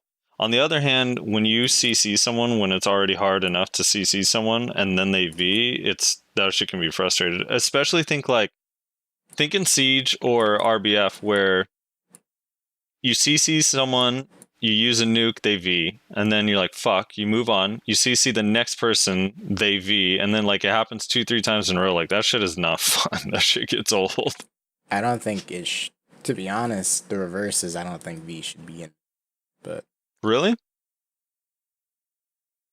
I think I don't know. I think like once you catch someone, like that should be it. Yeah, I mean, I definitely like it for, I don't know. I mean, yeah, if it's going to be in the game. There's definitely some cool things you could do with it though. Like, V Mhm. pushes, I think stuff like that. That's pretty cool. Utilizing it instead of as an escape, like you do it like as a flank. I don't know, but how I'm many not with lower the cooldown on it. how many times do you just get like ganked in the fucking back while you're grinding though, and you're like, oh fuck, and you have to V to stay alive. Yeah, I don't. And then you just kill Oh, them yeah, because that's nice. you just kill them because they're dog shit. That's why they were attacking you like that in Right. the first place, right? Yeah, I don't It's mind like V. if you'd That's gotten true. killed, like fuck. It's a hard thing. It would, I guess, I don't know. A CC break would be interesting. It's just weird in this game. It'd be hard to balance. It would also be nice if I don't V think it didn't. If V didn't let you travel as far away when you use it, but you're also not CC'd at the end of it, would be awesome. Just bring Yeah, back old as V. soon as V was over. Yeah, old V, you got out of it, you could start moving and doing stuff instantly. Yeah. Now, like, you know how many times I iframe? Here's an example. On DK, like, I'll iframe once V's done, and it'll take my iframe cooldown, and it'll say this action cannot be done right now. Yeah, and it'll keep you locked teleport in you place. back. Yeah. That Yeah, happens to and me then all the you don't time. have I'll your come out of iframe. V and then I'll take out my weapon and then I'll like use one ability and then all of a sudden I'm back with my weapon sheathed and my shit's on cooldown. And I'm like, what the fuck? That's actually Rezlar's favorite message. Yeah, I did. I don't. Did anyone want V changed? No. Compared to old V, I was chill with old V, dude. Yeah. No, definitely not. It's just frustrating. It sucks too, especially in like Arena Varsha, where it's like, all right, every round you get one emergency escape, and when you come out of it, you get CC'd by a ranged skill. Mm-hmm. Like it doesn't matter. But I don't know. Dude, I want Succession. Like, I want to see the rest of the trees so badly. On the class, I want to see what they're gonna do to Sork and DK, like you said earlier. Like what could possibly Or like be done? Ninja and Kuno. Fucking blade spin with God, float that's again, but a scary. bigger AoE. No, Yeah. I don't want to see that. I don't want to see Dude, that. like everything. It's just, it could be so cool, man. Like some of these, they could do some really cool stuff. Like Wizard I am Witch. interested.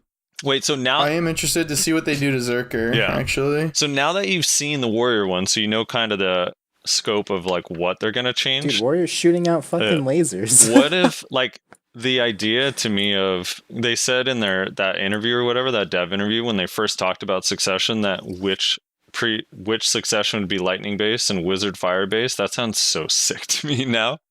Like now that I know it's gonna be like kind of crazy animations. Yeah, so it looks like there's going to be at least like one, maybe two abilities from the Awakening that they try to fit into the Secession for, whatever reason. For Warriors, it was movement, right? They were trying to give the pre-awakened warrior a little bit more of that like really quick movement by giving it solar flare. Is it called solar flare? Or what did they call it? Did they call it something else? I don't know. It's the exact same picture. Oh, okay. I know that. Dude, I don't know what the name of it is. Probably I have to say, I think they should honestly change the model of the pre-awakened warrior's sword. It looks so dinky, dude. Yeah.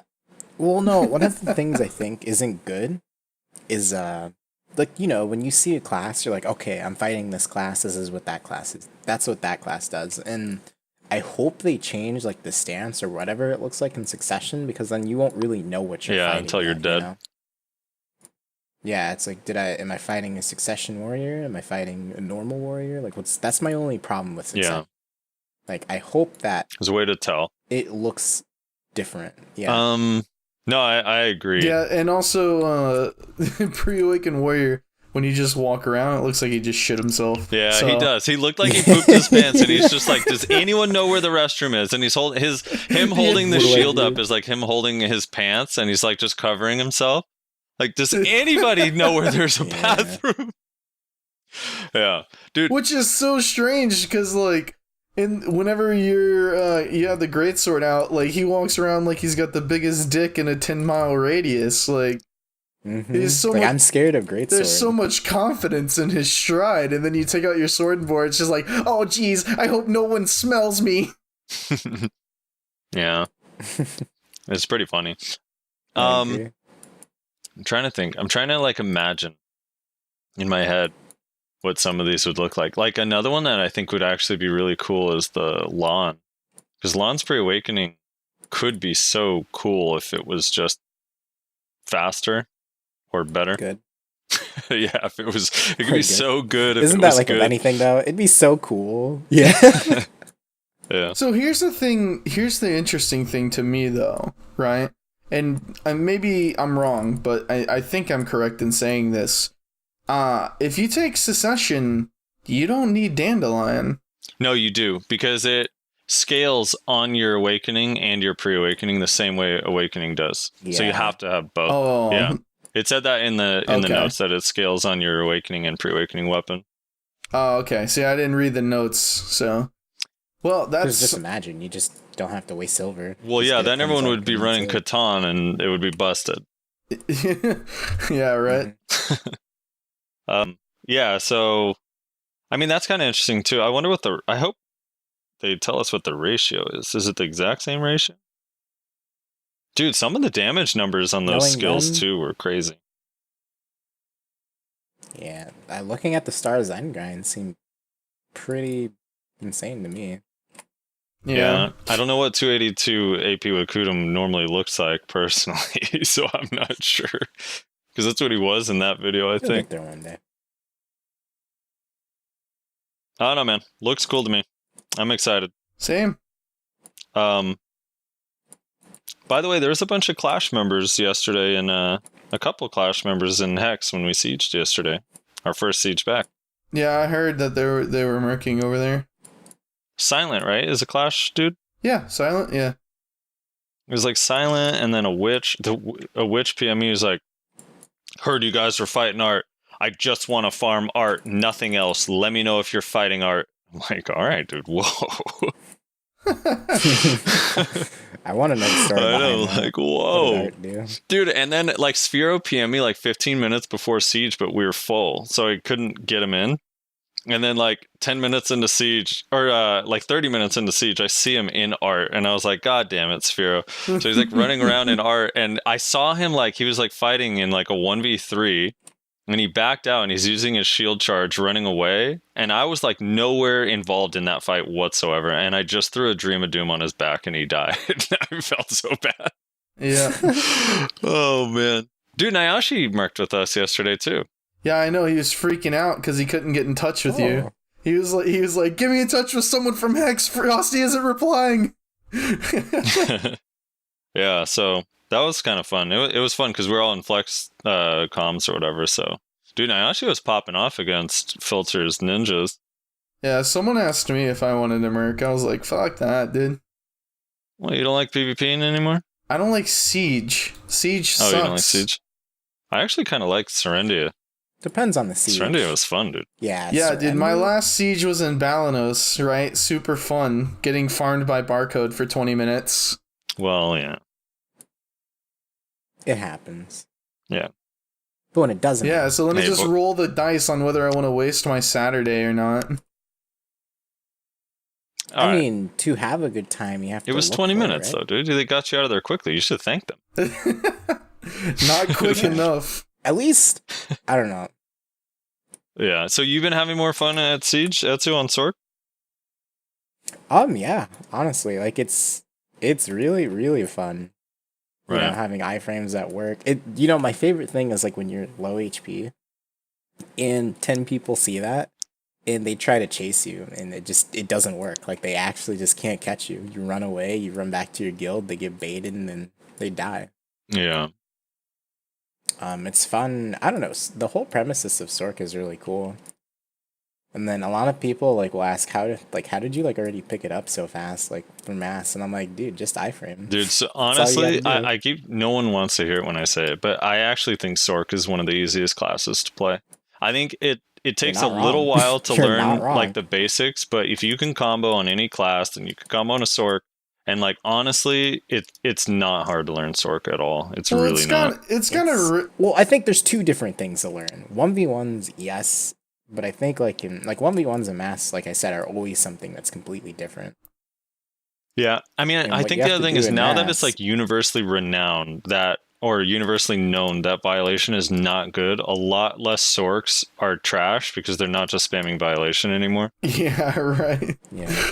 I think Sork has one of the highest skill ceilings, I think. But as far as skill floors, like I really just don't think it's that high. I mean, it just depends because I think the basics, like if it's your first time playing it and you come from like Wiz Witch, it's going to be a minute. But if you came from Ninja or Tamer, like it's going to be different, muscle memory and stuff. But after a week, you'll be fine, honestly. I mean, I've only really played 4 classes, right? Warrior, Berserker, Witch, and Wizard.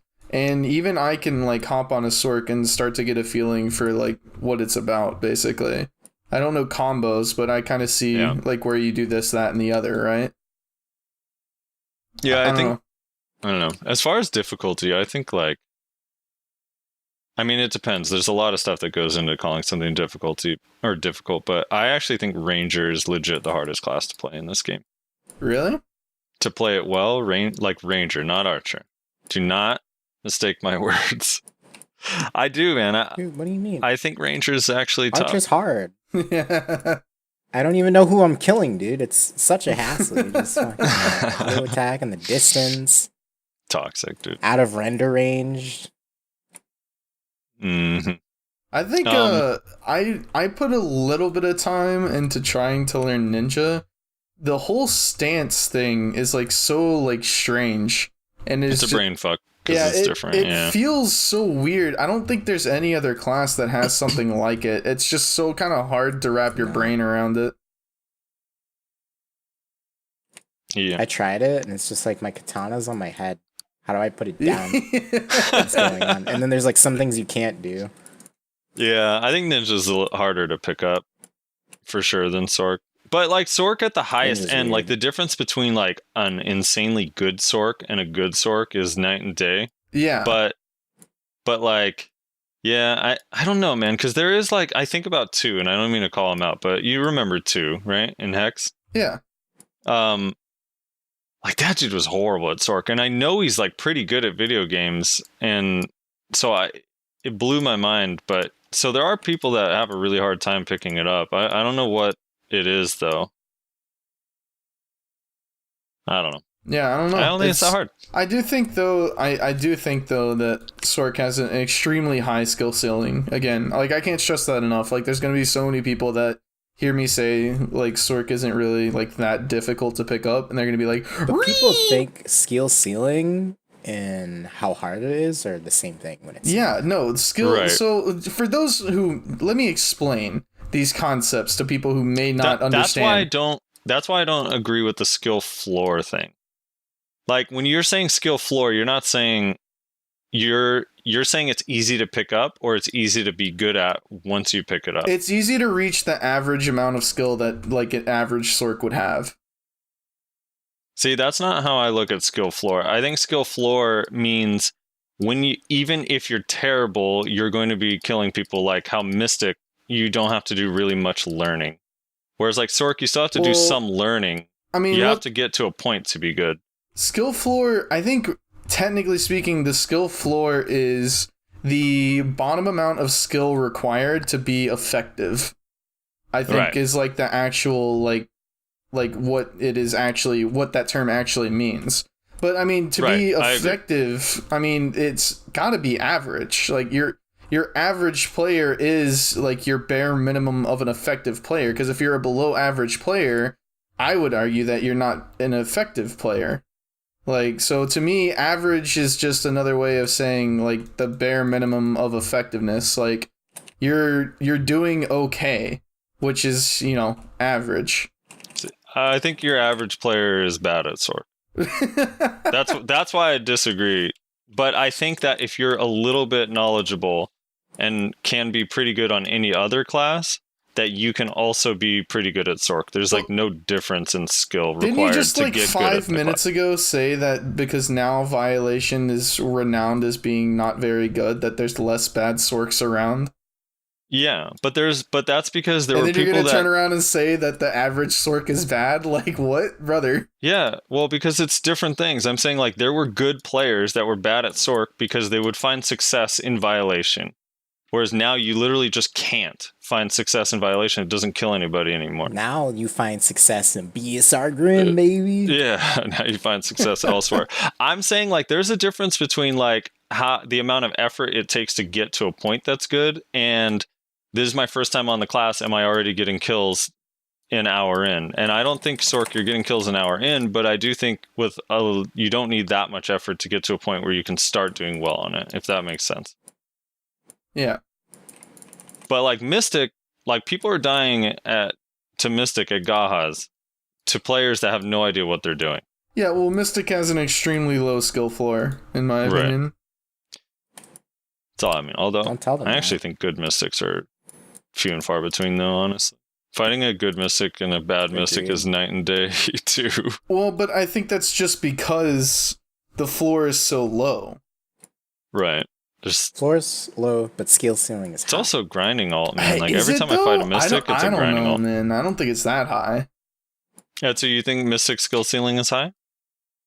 Well, I just meant as a... I think it has... I think it's higher than people give it credit for. I'll say that.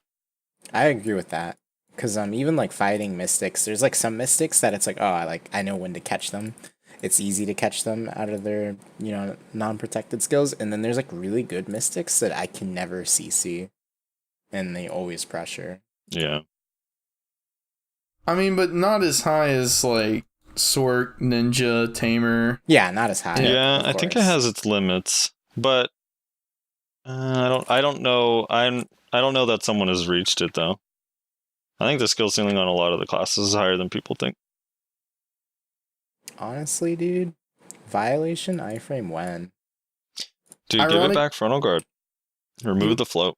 You want to know what I... Oh, God. Frosty, you're probably going to nail this in a half a second, but do you know who I think has one of the highest skill ceilings that nobody gives credit for? Zerker. I don't think that's true. I think everyone gives it credit for being hard to play. What do you mean, brother? Well, if you have to also like, there's definitely a group of people that think that all Zerkers do is Q buff because they don't see Zerker. They don't notice Zerkers there for the rest of the war. And then when they get Q buffed by a Zerker, they're like, God, that class is fucking easy. Stupid class. So those people exist. I'll give you that for sure. But the people that know anything about PvP know that Zerker in between those 3 minutes is hard to play.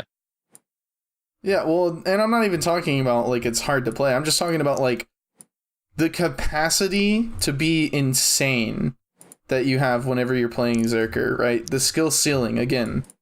Like the skill ceiling for Zerker is so high. Like it's why you have such a wide gap between Zerkers that literally only get kills whenever they Q buff or ulti, and then you have like these literal gods that are just like destroying everybody that they walk into. The difference between a bad Zerker and even like an average Zerker is night and day. Yeah. I mean, I think I'm a little bit above average in my Zerker play. You compare me to probably most Zerkers, and I look like I've been playing this game for 20 years. Like, I don't know, like, just the floor. Like, I think Zerker might have the largest gap between the skill floor and the skill ceiling. I still say Ranger. The largest gap between the skill floor and the skill ceiling? You ever fought a bad ranger? And then you ever fought Yeah, they don't critical? do anything. Yeah, but there's a difference between, like, are these bad rangers that are killing you? No, because the skill floor is so low. Oh, hi. I see what you're saying. Yeah, Yes. I'm sorry. Wait, no, so you're saying, like, that a bad Zerker is still getting kills? Yeah, I'm saying that it doesn't take a okay. lot of skill to grapple someone and then Ancient Wave them. That's what I'm saying. Do Like, bad Zerkers even get that done, though? I feel like I see bad Zerkers that are trying to do that so easily. Absolutely, yeah, absolutely. Like, I'm not saying that, you know, like, they're going to be destroying people if all you can do is grapple an Ancient Wave. But what I'm saying is that they're going to be getting a lot more kills than if they were on, like, a Sork.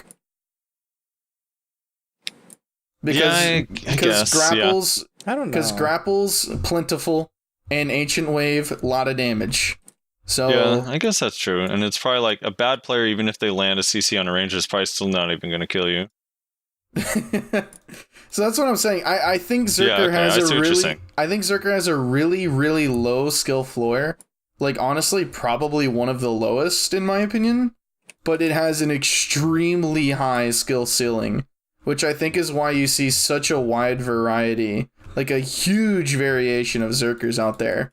Literally at Polly's last night, there was some Zerker, I don't even remember his name. Yeah, I don't know if he ever got a kill ever.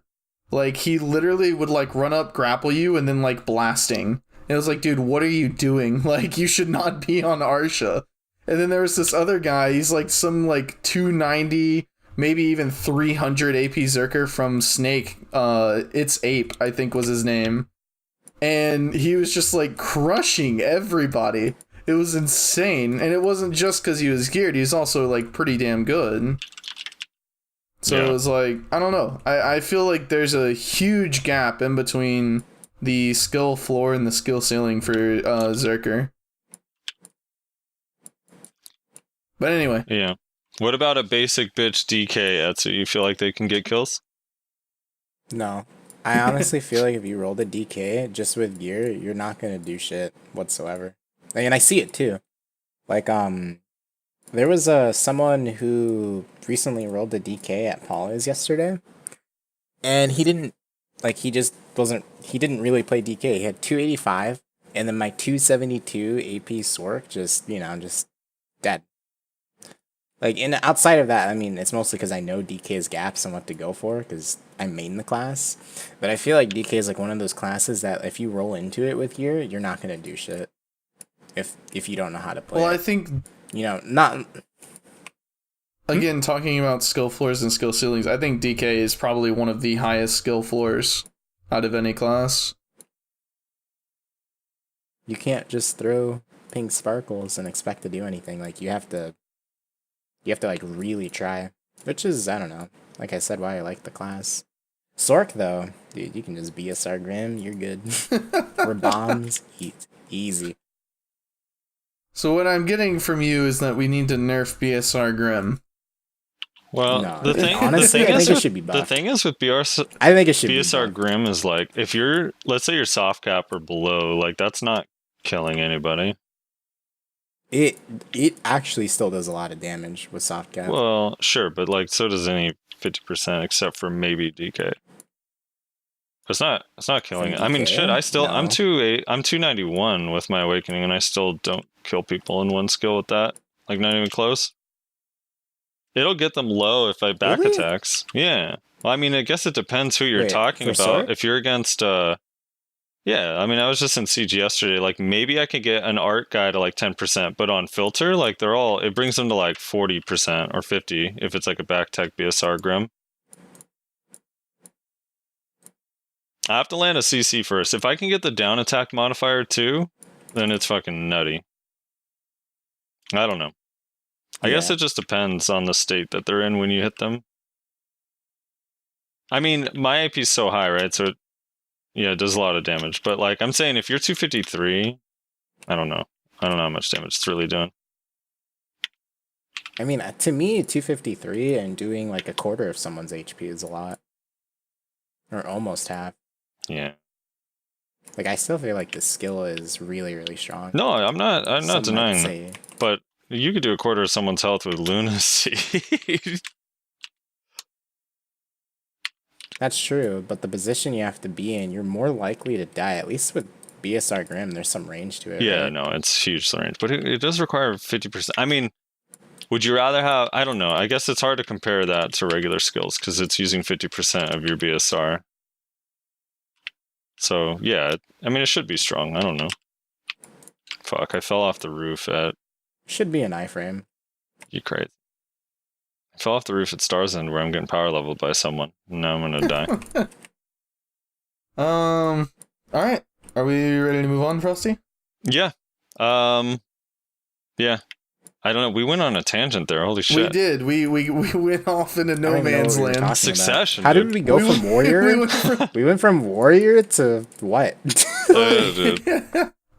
Yeah. We Man, broke off the succession. I'm gonna get so much. I think Sork's BSR Grim it's the best 50% in the whole game, in my opinion, for sure. I think it's not even close. Down, dude. Yeah. Like without a doubt. But I do think Sork kind of deserves it because their ult is fucking trash. What's number 2? For BSR?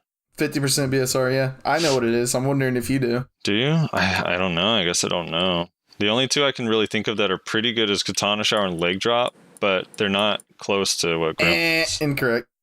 It's Witch. Is it? Is it that good? Thunderstorm, dude? That shit is so good. What do you mean? Does it do any damage? I don't know if I've ever It does died. insane damage. Double TP Ancient Wave, dude. And what are you going... Wait, what? Ancient Wave? Yeah, dude, that's what it is. They double TP in. It's like an Ancient Wave.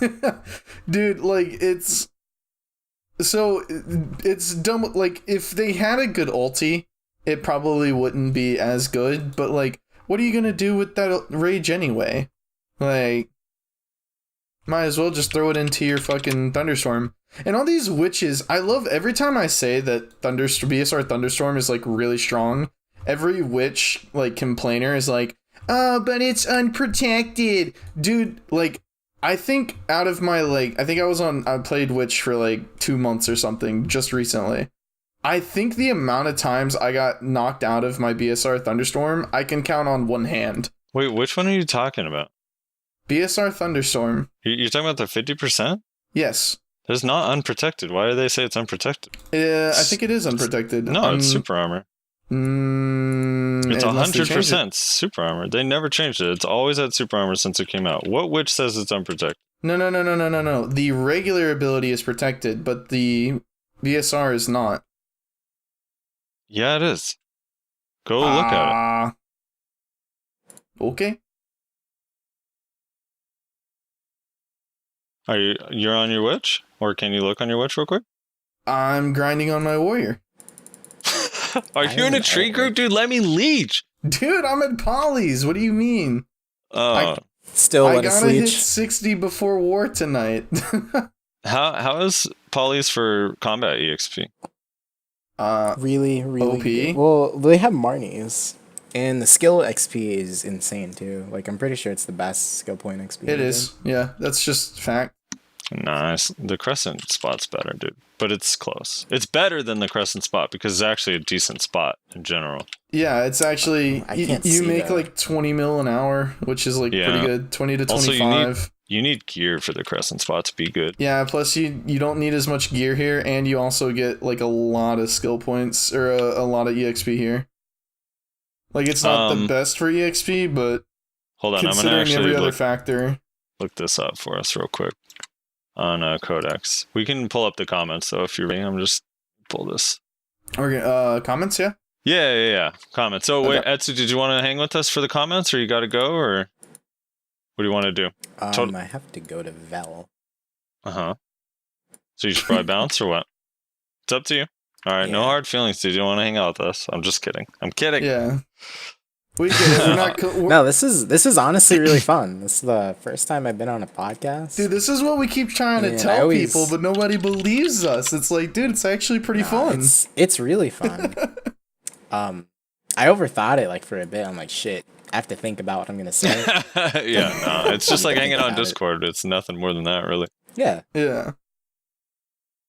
Well, man, thank you so much. I'm glad you guys asked me to be here. Thank you so much for coming on. It's good to have, like, a lot of DKs feel like they're not heard. So hopefully someone important hears from a player who's played DK for a long time that you guys are in a rough place right now and you need a little help. And hopefully...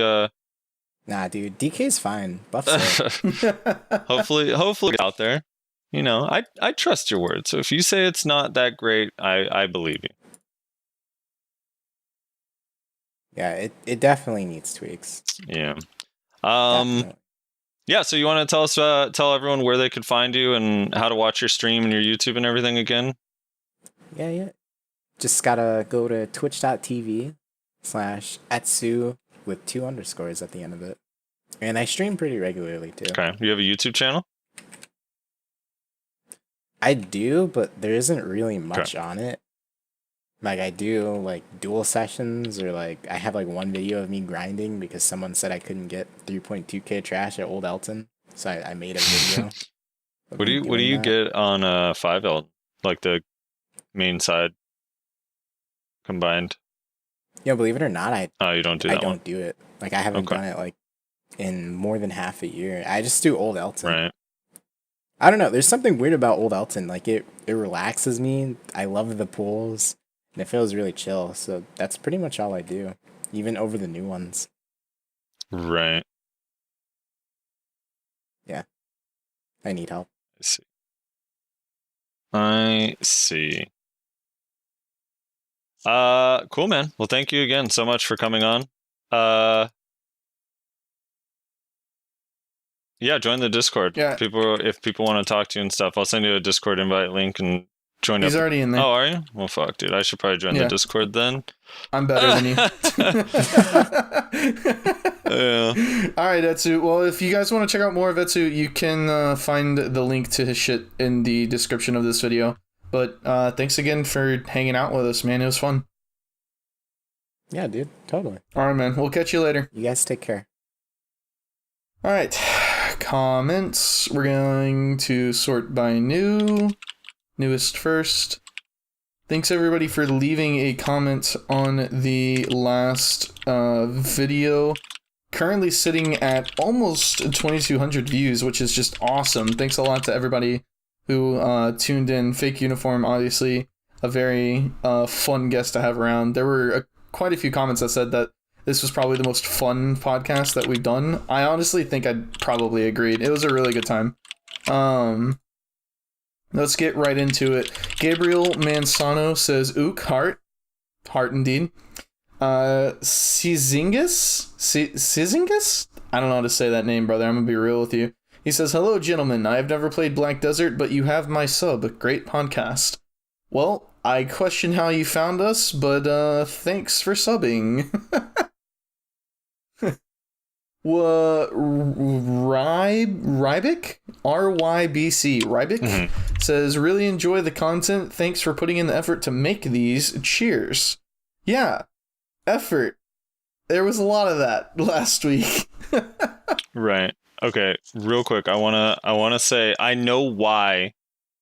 Now I just had to go confirm because I was like, "Holy shit! It doesn't have super armor." And then I was like, "Wait, no. I know why people think it doesn't have super armor." So the way, if it already has super armor, like literally the BSR is only showing what it's adding to the skill. So because Thunderstorm already has super armor, it's not saying super armor. So like Sork, Scream Reaper, yeah, do you get what I'm saying? So because it doesn't say it in the little BSR thing, all it says is adds 3 hits, stun on good hits. That's it. It doesn't show like the damage or SA. It doesn't show the stuff it already has. It's only showing what it's like adding to the skill, because the Sea Burial 50% also doesn't show super armor, but that one I've tested numerous times and it does. And same with I believe Leg Drop for Striker. Yeah. Well, there you go. The Leg Drop one also doesn't say super armor in the BSR screen, but it does have super armor. Well, that makes sense. But now, yeah, at least I get it. I was like, wait, why do they think that? Yeah. But that's why I literally can only remember getting CC'd out of it like maybe once or twice, which I guess was just desync. But I was Yeah, like, when standard. people were like, yeah, but you can, it's unprotected, so you're gonna get knocked out of it. I was like, dude, I never get knocked out of that. Like, I don't see how you keep saying, like, that's a thing. Like, You're just the luckiest person alive, dude. yeah, I guess. Martin says, God damn, I love this episode. Glad you enjoyed it, man. Yeah. Yeah, Fake was awesome, by the way. I don't know if you already said that. I was a little distracted, but Fake Uniform was a lot of fun to have on the show. Yeah, he was. Matt Stager says, ook ook. Indeed. Asmodian Leader says, if we are to be fair, Joe should have been invited to sustain his own version of the story. And then I did reply to this comment, but I talked about this in the Discord. I didn't know if I originally wanted to like let it be known, but I, like might as well, because I let it be known in the Discord, and then I replied to this comment, so I'll just say it here as well.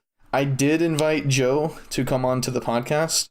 I had no intention of bringing them on at the same time, but because I knew that, you know, we were going to have to talk about the drama, obviously, that's what people were going to want to know about. I did want to get both sides of the story, so I invited both of them, and just Joe never replied. So, I mean, that's, you know, that's as much, all I can do is invite the man. I can't do anything else, so... And I'm not gonna pester him, you know. Please come on to my podcast. You know, I'm not gonna do that to him. If he doesn't want to come on, that's chill. You know, it's his thing. Max Punch says, I can only communicate with Alt C. Please, not more group content. I bet you that's got to be a striker, right?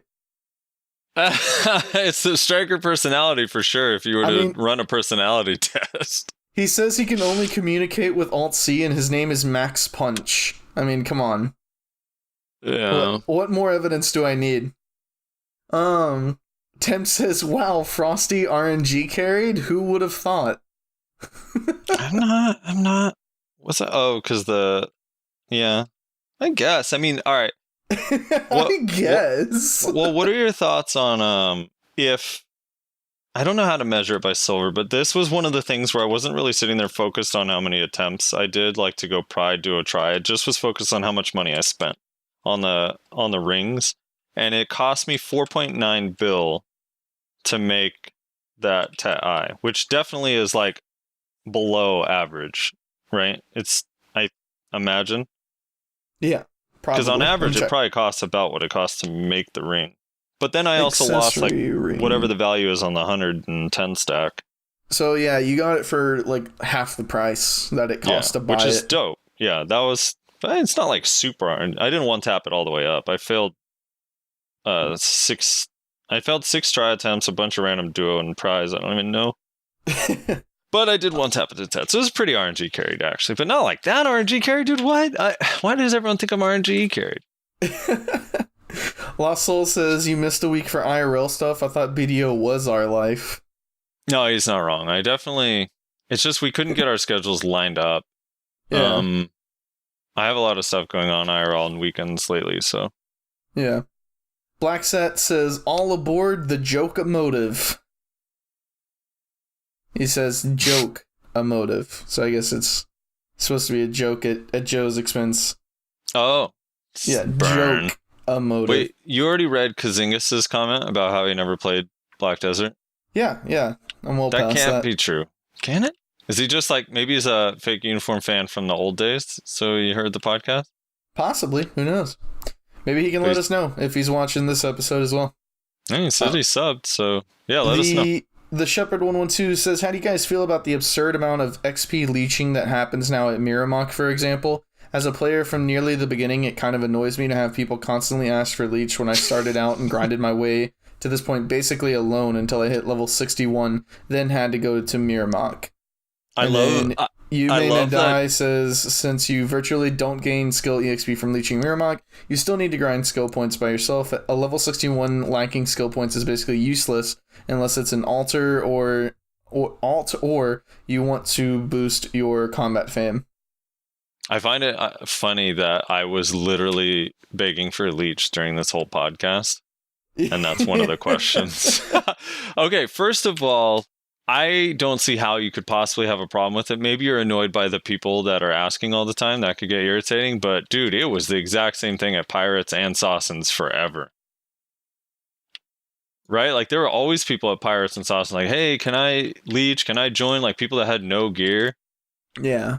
Right? Like it was like, I don't know. It was, I would argue it was worse there because at Pirates or Sawsons, like it wasn't that hard to kill the shit. So they were like, and if you don't let me join, then I'm going to ruin your rotation. Whereas it's like at Miramach, you at least have to have a little bit of gear not to like die like really quick. So dude, yeah, I don't mind it, honestly. I mean, to be honest, like I like that the way they changed EXP that now you just get full EXP. Because remember before you had to be within 10 levels to get EXP. Now it's you just don't get loot until you're within 10 levels. But you can be power leveled from 1. I kind of like that they support it just because I think after you get your first character to level 60 or 61, it's so tedious having to level up again. It feels like there's no reason. So the fact that you can power level now and they give the 530 scrolls and made it a lot easier to get skill points at Poly and the AFK training and stuff, I think is a good thing because leveling up is just tedious after you've done it once or twice. Yeah. Ryan Ivans, we're in for a wall, Frosty, so get ready to process this. Okay. The thing about RuneScape content is there are real rewards to leveling up life skills and meaningful gains from doing so. Wait, the real build quick, of RuneScape. Can we jump in after certain points of this? Because otherwise sure. I'm never going to remember, yeah. Yes, absolutely. Jump in whenever you need to. All right, so you can go through the whole RuneScape thing, and then I'm going to jump in. Okay, the build of RuneScape is entirely different from Black Desert.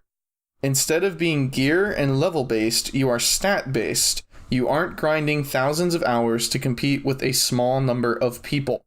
I haven't played RuneScape in a long time, but from what I remember, staking? Staking? I don't know what staking is. Staking, that might be a typo. Staking, PKing, life skilling, and killing mobs were all viable ways to make money. It is more rewarding to do repetitive content in RuneScape compared to BDO. BDO is run in a circle for thousands of hours to get an upgrade, maybe some percentage towards the next level, life skill for a significantly less amount of silver that is gated by energy consumption, (gathering). I just think it's not a good comparison because RuneScape has infinitely less repetitive things to do, advance with a hell of a lot less grind.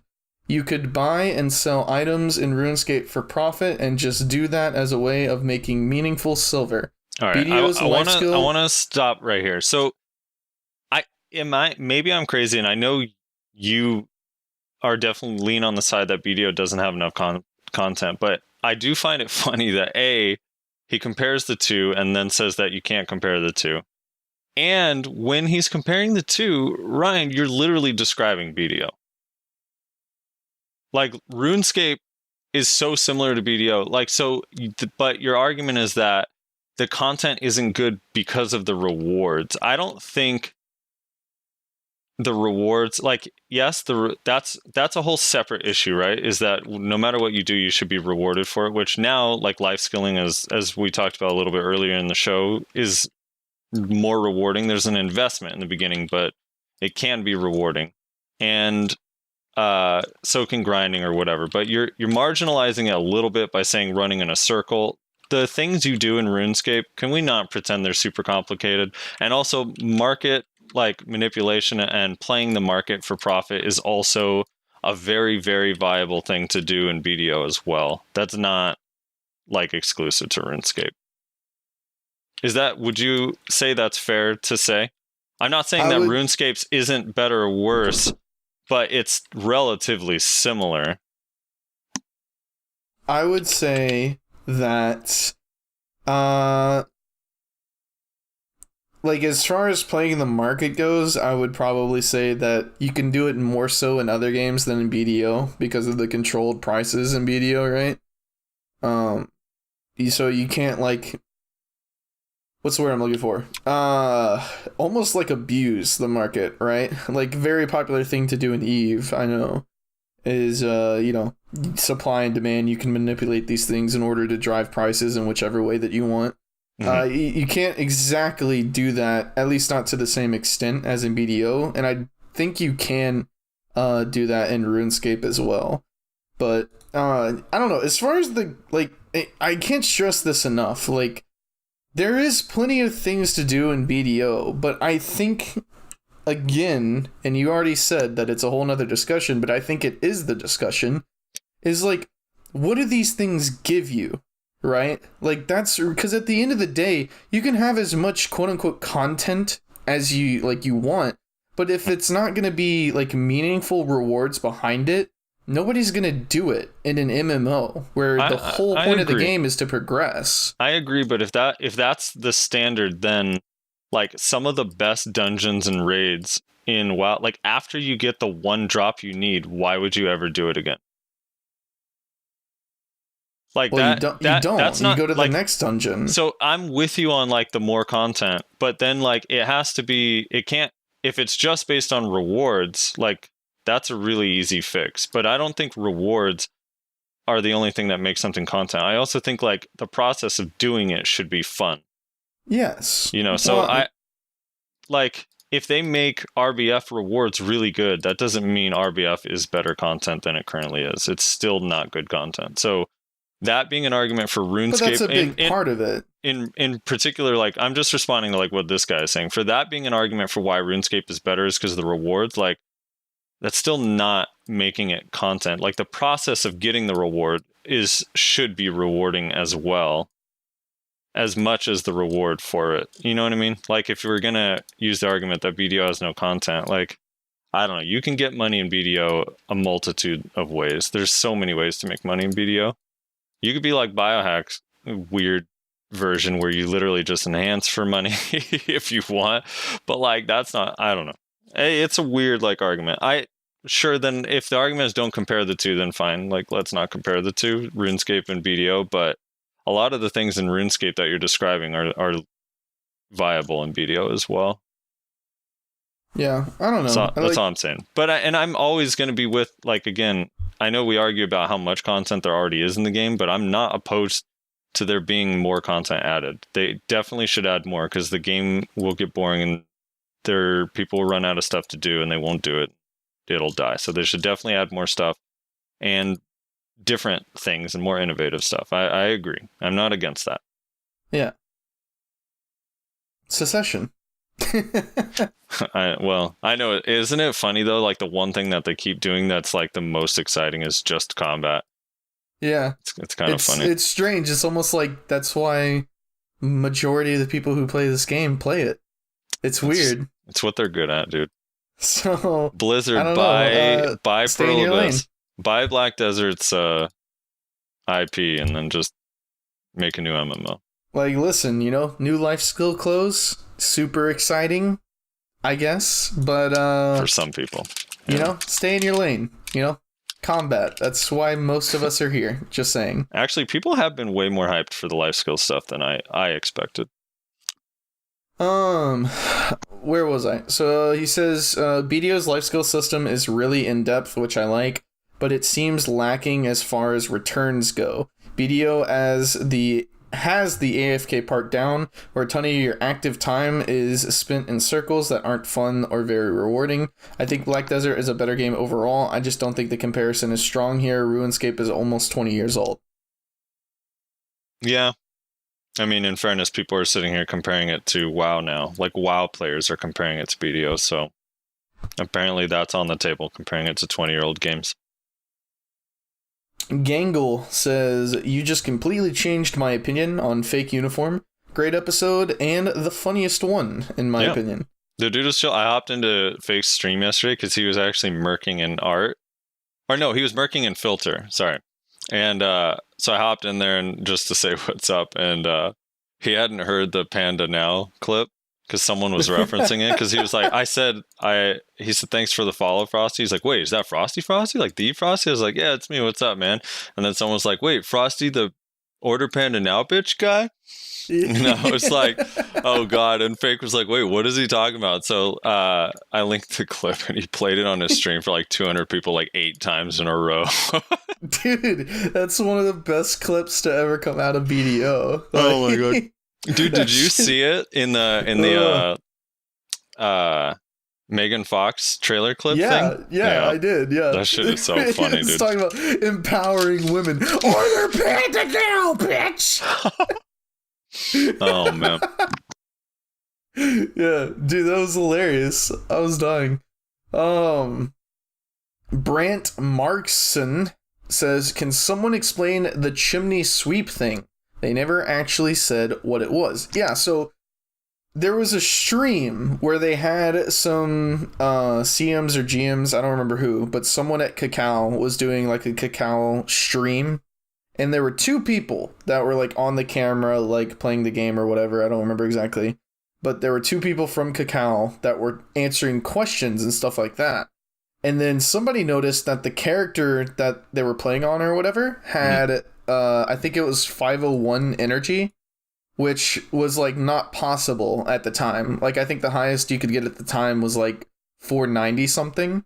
So people started asking like 501 energy how? Like how do you get 501 energy? That shouldn't be possible. And then the 2 people from Cacao, I think it was the lady, if I remember correctly, she said, "Oh, well, if you sweep enough chimneys, then eventually you'll get 501 energy. That's how you'll get it." Like, something to that effect, basically.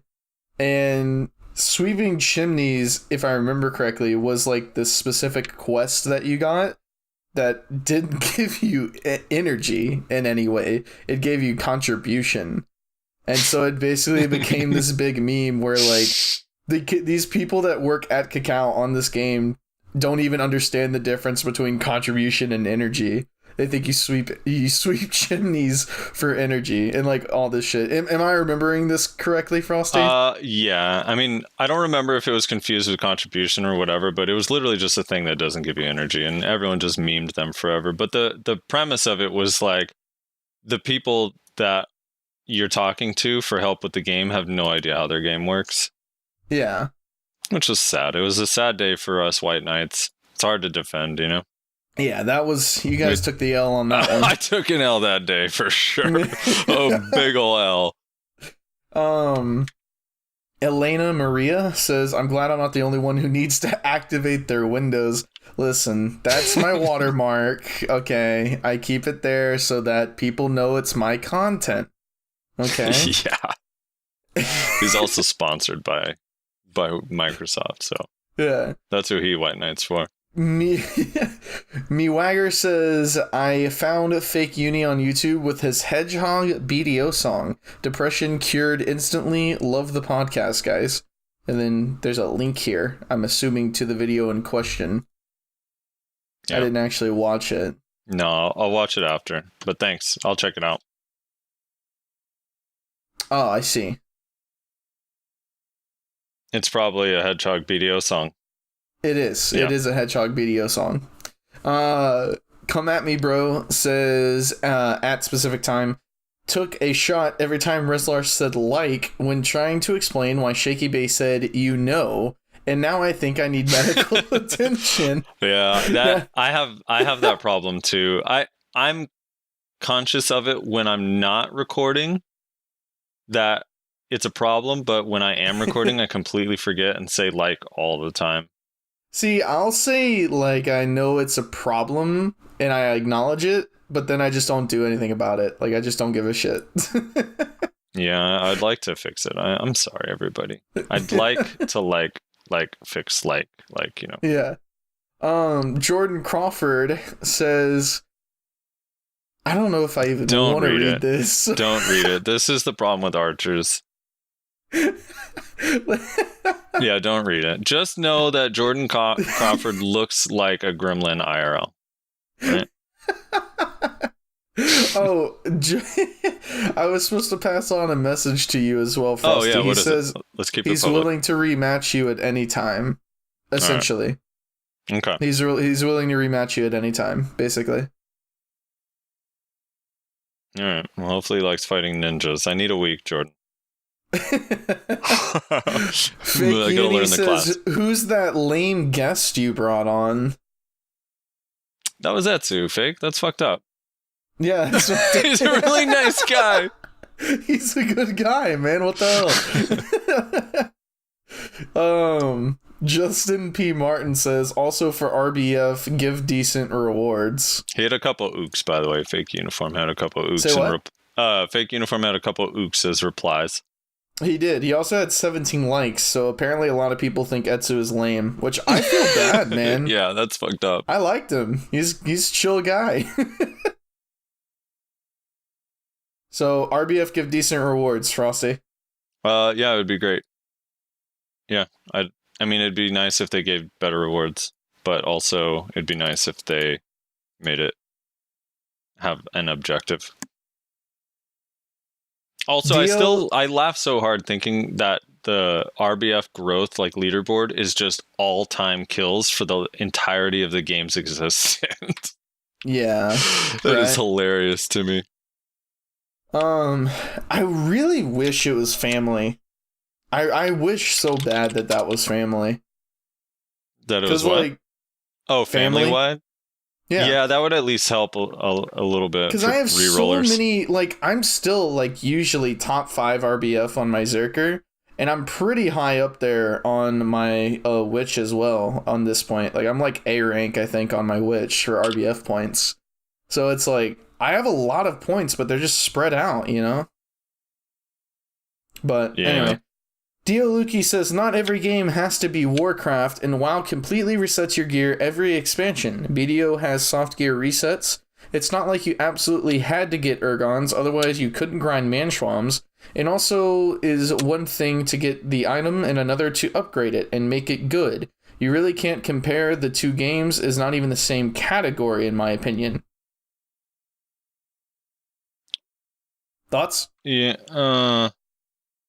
I mean, I agree. They're first of all, they're 16 years apart, or 14 years apart, or whatever it is. When I guess BDO came out in what 20 for us 2015, so 11 years apart. And yeah, I mean they're different. It's hard to compare because the way you make a game for both PvP and PvE, like the rules are just different for tab target in general. So they're just not going to be the same. Although the closest like action combat that's, I guess, kind of similar to WoW is Terra. I mean, that was kind of my point last time too, is I don't know, there's a I don't know. It's just hard to compare. Like Terra's close with action to WoW, but man, they're just different. I don't know. Yeah. Raging Phoenix. I don't think that's how you spell Phoenix. Maybe it is, but I don't think so. Raging Phoenix says fake going in like M did MGK. Frosty? know. Do we know what MGK is? Machine Gun Kelly. I don't know the reference. I don't listen to K-pop.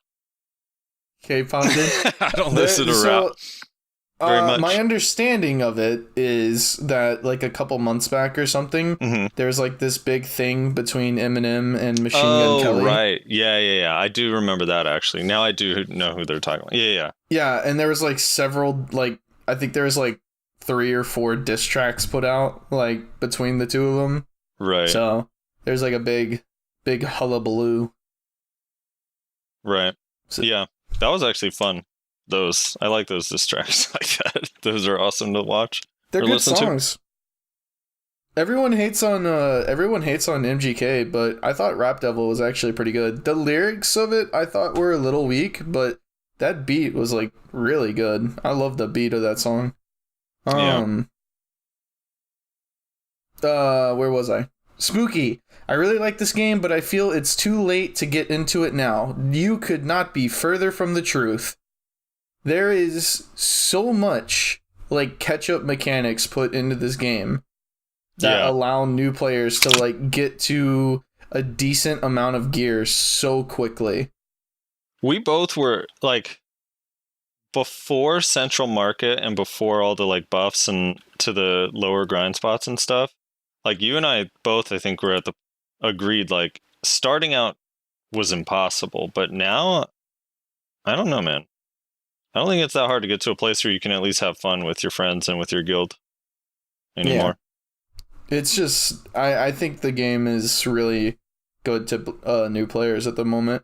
I think the polys change was one of the biggest things in my mind. Yeah. Because it's like once you get like 200 AP, you can go to polys and make like at least like 15 to 20 mil an hour. Easily, yeah. And then just as you gear up, you literally can make more money per hour at just staying in that same place. Your money per hour goes up. So like it's insane. And you get lots of Caphras too. So if as a new player you don't care about Caphras, you get to just sell that. Like you're pocketing all of that money. Like I just like Polys is so broken. Can we just talk about that for like 1 second? Polys is insane, dude. Dude, also It's Central Market, like insane. now you can it's still hard to buy stuff that's tech because it's so expensive, but you can just buy full tri gold accessories pretty quickly just from like all your daily login rewards, like you AFK fish at night and you grind polys when you're playing. And like it's not that hard to get the basic shit. Plus Dark Rifts. Yeah. Dark Rifts made it way easier too, so noobs can just sell their stuff and buy cheap gear pretty easily. Yep.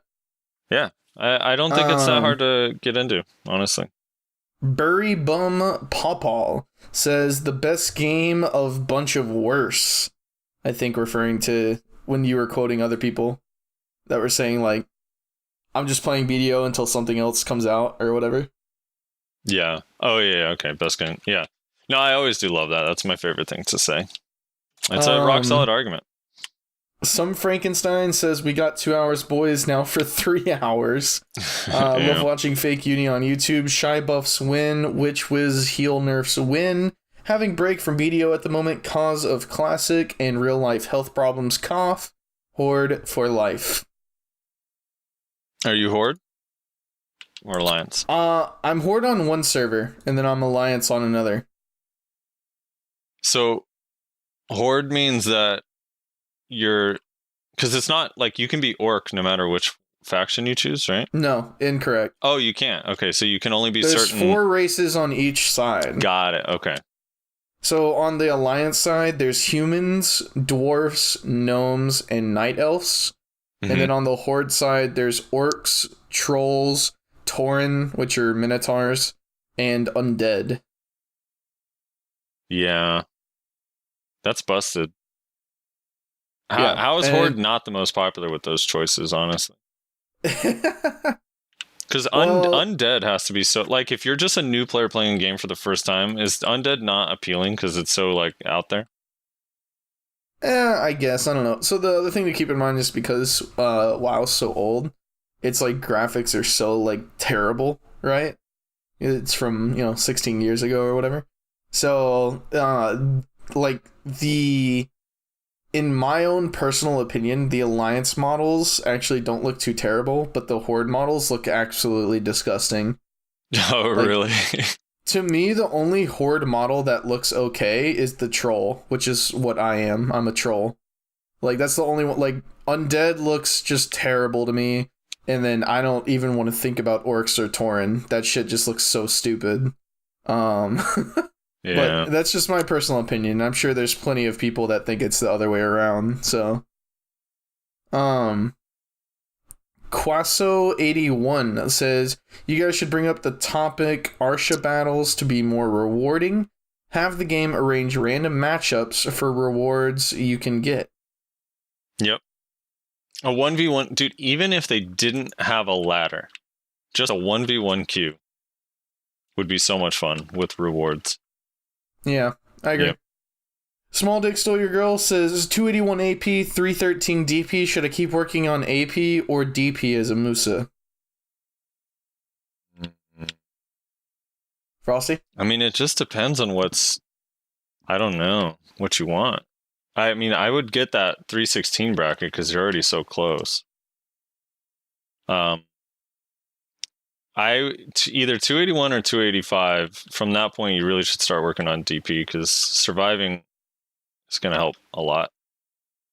So that's my thought on it.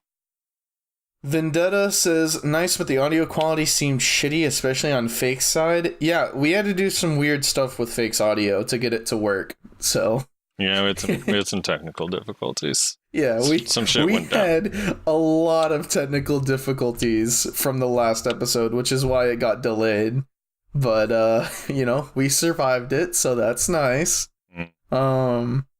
Nunny Caldwell says, first 30 minutes was really good. Rezlar, I don't know if you were trying to be funny or you're just really dumb saying I hate all races. Like Fake said that was a very stupid thing to say. Not gonna lie, I lost a little respect for you. I still support the stream. Love hearing you guys. Yeah, dude, that was very obviously a joke. I lost respect for him too, but I lost respect for him the first time I heard him say it like 3 months ago. Like, I don't know what to tell you, man. If you can't tell that that's very obviously a joke in response to Fake saying that he loves all races equally, and then I said that I hate all races equally, like, very obviously a joke, my guy. Dude, are you at Velres? I'm not. I'm at Polly's. Dude, I still find it so funny that I get swept up by other boats constantly that just drive by. It pulls me off the boat I'm on and just leaves me in the water over and over again, dude. This is good content, you still dude. Go to that. Dude, a heart is $8 bill, man. Yeah, and you're never gonna get one. I got one like a year ago, dude. Yeah, exactly. That's your one. Super Cruisel says ook. Peacemaker Peace says ook ook. So, couple ooks. Yuminadai says, first 25 minutes of the podcast, the fake uniform, the value pack with fake uniform featuring Rezlar and Frosty as guests. He says, I'm glad he brought fake uni to the podcast. This is probably one of the funniest episodes in a long time. I just loved it. Yeah, fake was great. Yeah, it was a lot of fun. A lot of fun. His energy. No, I mean, well, the thing was, too, in that beginning part, I know he felt like he took over or whatever, but it was kind of like we wanted to hear the whole story. Like, what were we going to jump in before he was even done? I did find it funny, too, though, that he was like, long story short, and then went on for 30 minutes. Because before the podcast, he told us that he's happy to touch on it, but he didn't want to spend like too much time on it, that he'll just go over it real quick. And then it was like just 30-minute rant. Also, wasn't it before the podcast where he was like getting super worked up and we had to tell him like, dude, save the synergy for when we hit record, like calm down. I know, he started already getting excited. It's funny. Murmur says, but Rezlar, where were you guys last week? XD. Also, you betrayed Kuno again, Frosty. Disappointed stare. I know, dude. But Kuno's gonna be my better half, soon here. Sphero says, fake uniform is too funny. Good episode. Yeah. By the way, Sphero, that Dream of Doom. Do you remember it? Oh, man. I felt so bad. I was like, I wasn't even involved in that fight at all. Not only did I kill him, so that I felt bad for him, but also whoever thought they might be able to kill him when he started running away also lost the kill. I stole. It was great. Ryan Mormello says, new tier list, please. Yeah. I think next week. Yeah. Right? Yeah, we're going to try our best to do one at the end of this week and have it to you guys on the weekend or the following week or whatever. Yeah, probably we'll release it at the same time as the next podcast. So a week from tomorrow right now, but if you're listening to this on Monday, a week from today is probably when you can expect one to come out. So is the plan look forward to that. To have it in lieu of a podcast or as well as? I was thinking as well as. Right. Okay. We'll do our best. That was my thoughts. Rezlar likes editing. We'll see. So. If there's not much to talk about next week, then maybe we just do it in place of. Yeah. Right. So it just depends. But if there's some shit that we gotta touch on, then we'll just do it. In addition to, Aces over Easy says Snurt will win. Never. Especially when he types shit like that up there that I'm not even gonna read. Yeah. Come on, Aces. Don't support Snurl. He's a freaking archer, man. Ambitious Panda says they finally got the guy that didn't know who they were. Grats, boys. Yeah, we made it. We did it, dude. Started from the bottom. Now we're in somewhere. He'll forget who we are in like a week or two, I'm sure. And then Ambitious Panda also commented, "First, suck it, nerds." Oh yeah, he was first. Congrats, dude. He was first. He was first and second. So good for him. Yeah. All right, that's all. That's all the comments. That's everything. Alrighty. Thank you guys so much for listening. Thank you again, Etsu, for coming on. Make sure you guys check out his stream, his YouTube channel, even though he doesn't post to it much. Check out Fake Uniform from last week. Thanks again to him for coming on. Join the Discord. Make sure you share the YouTube video and wherever you listen to it. We have it on SoundCloud. We also have a feed link. So if you do use a podcast app and know how to manually add a feed to it, you can copy paste that into it and it'll auto subscribe to the podcast. So every time the audio is up, you'll get it. Yeah, and just make sure you word them out. Tell your friends about the show and to listen to it. Get the name out there. You know what I just realized? What's up? There wasn't a single comment saying iTunes/Spotify win. I know, but one day. One day. One day when somebody walks Frosty through it and holds his hand. Yeah, if someone holds my hand through it, gives me stuff. I need it to be like turn-by-turn navigation. I literally need you to just tell me every step of the way. I'll do that one step so I don't have to think about the other steps and overwhelm myself. I have a small brain, alright? Yeah. Alright, that's it. We're done. Bye, everybody.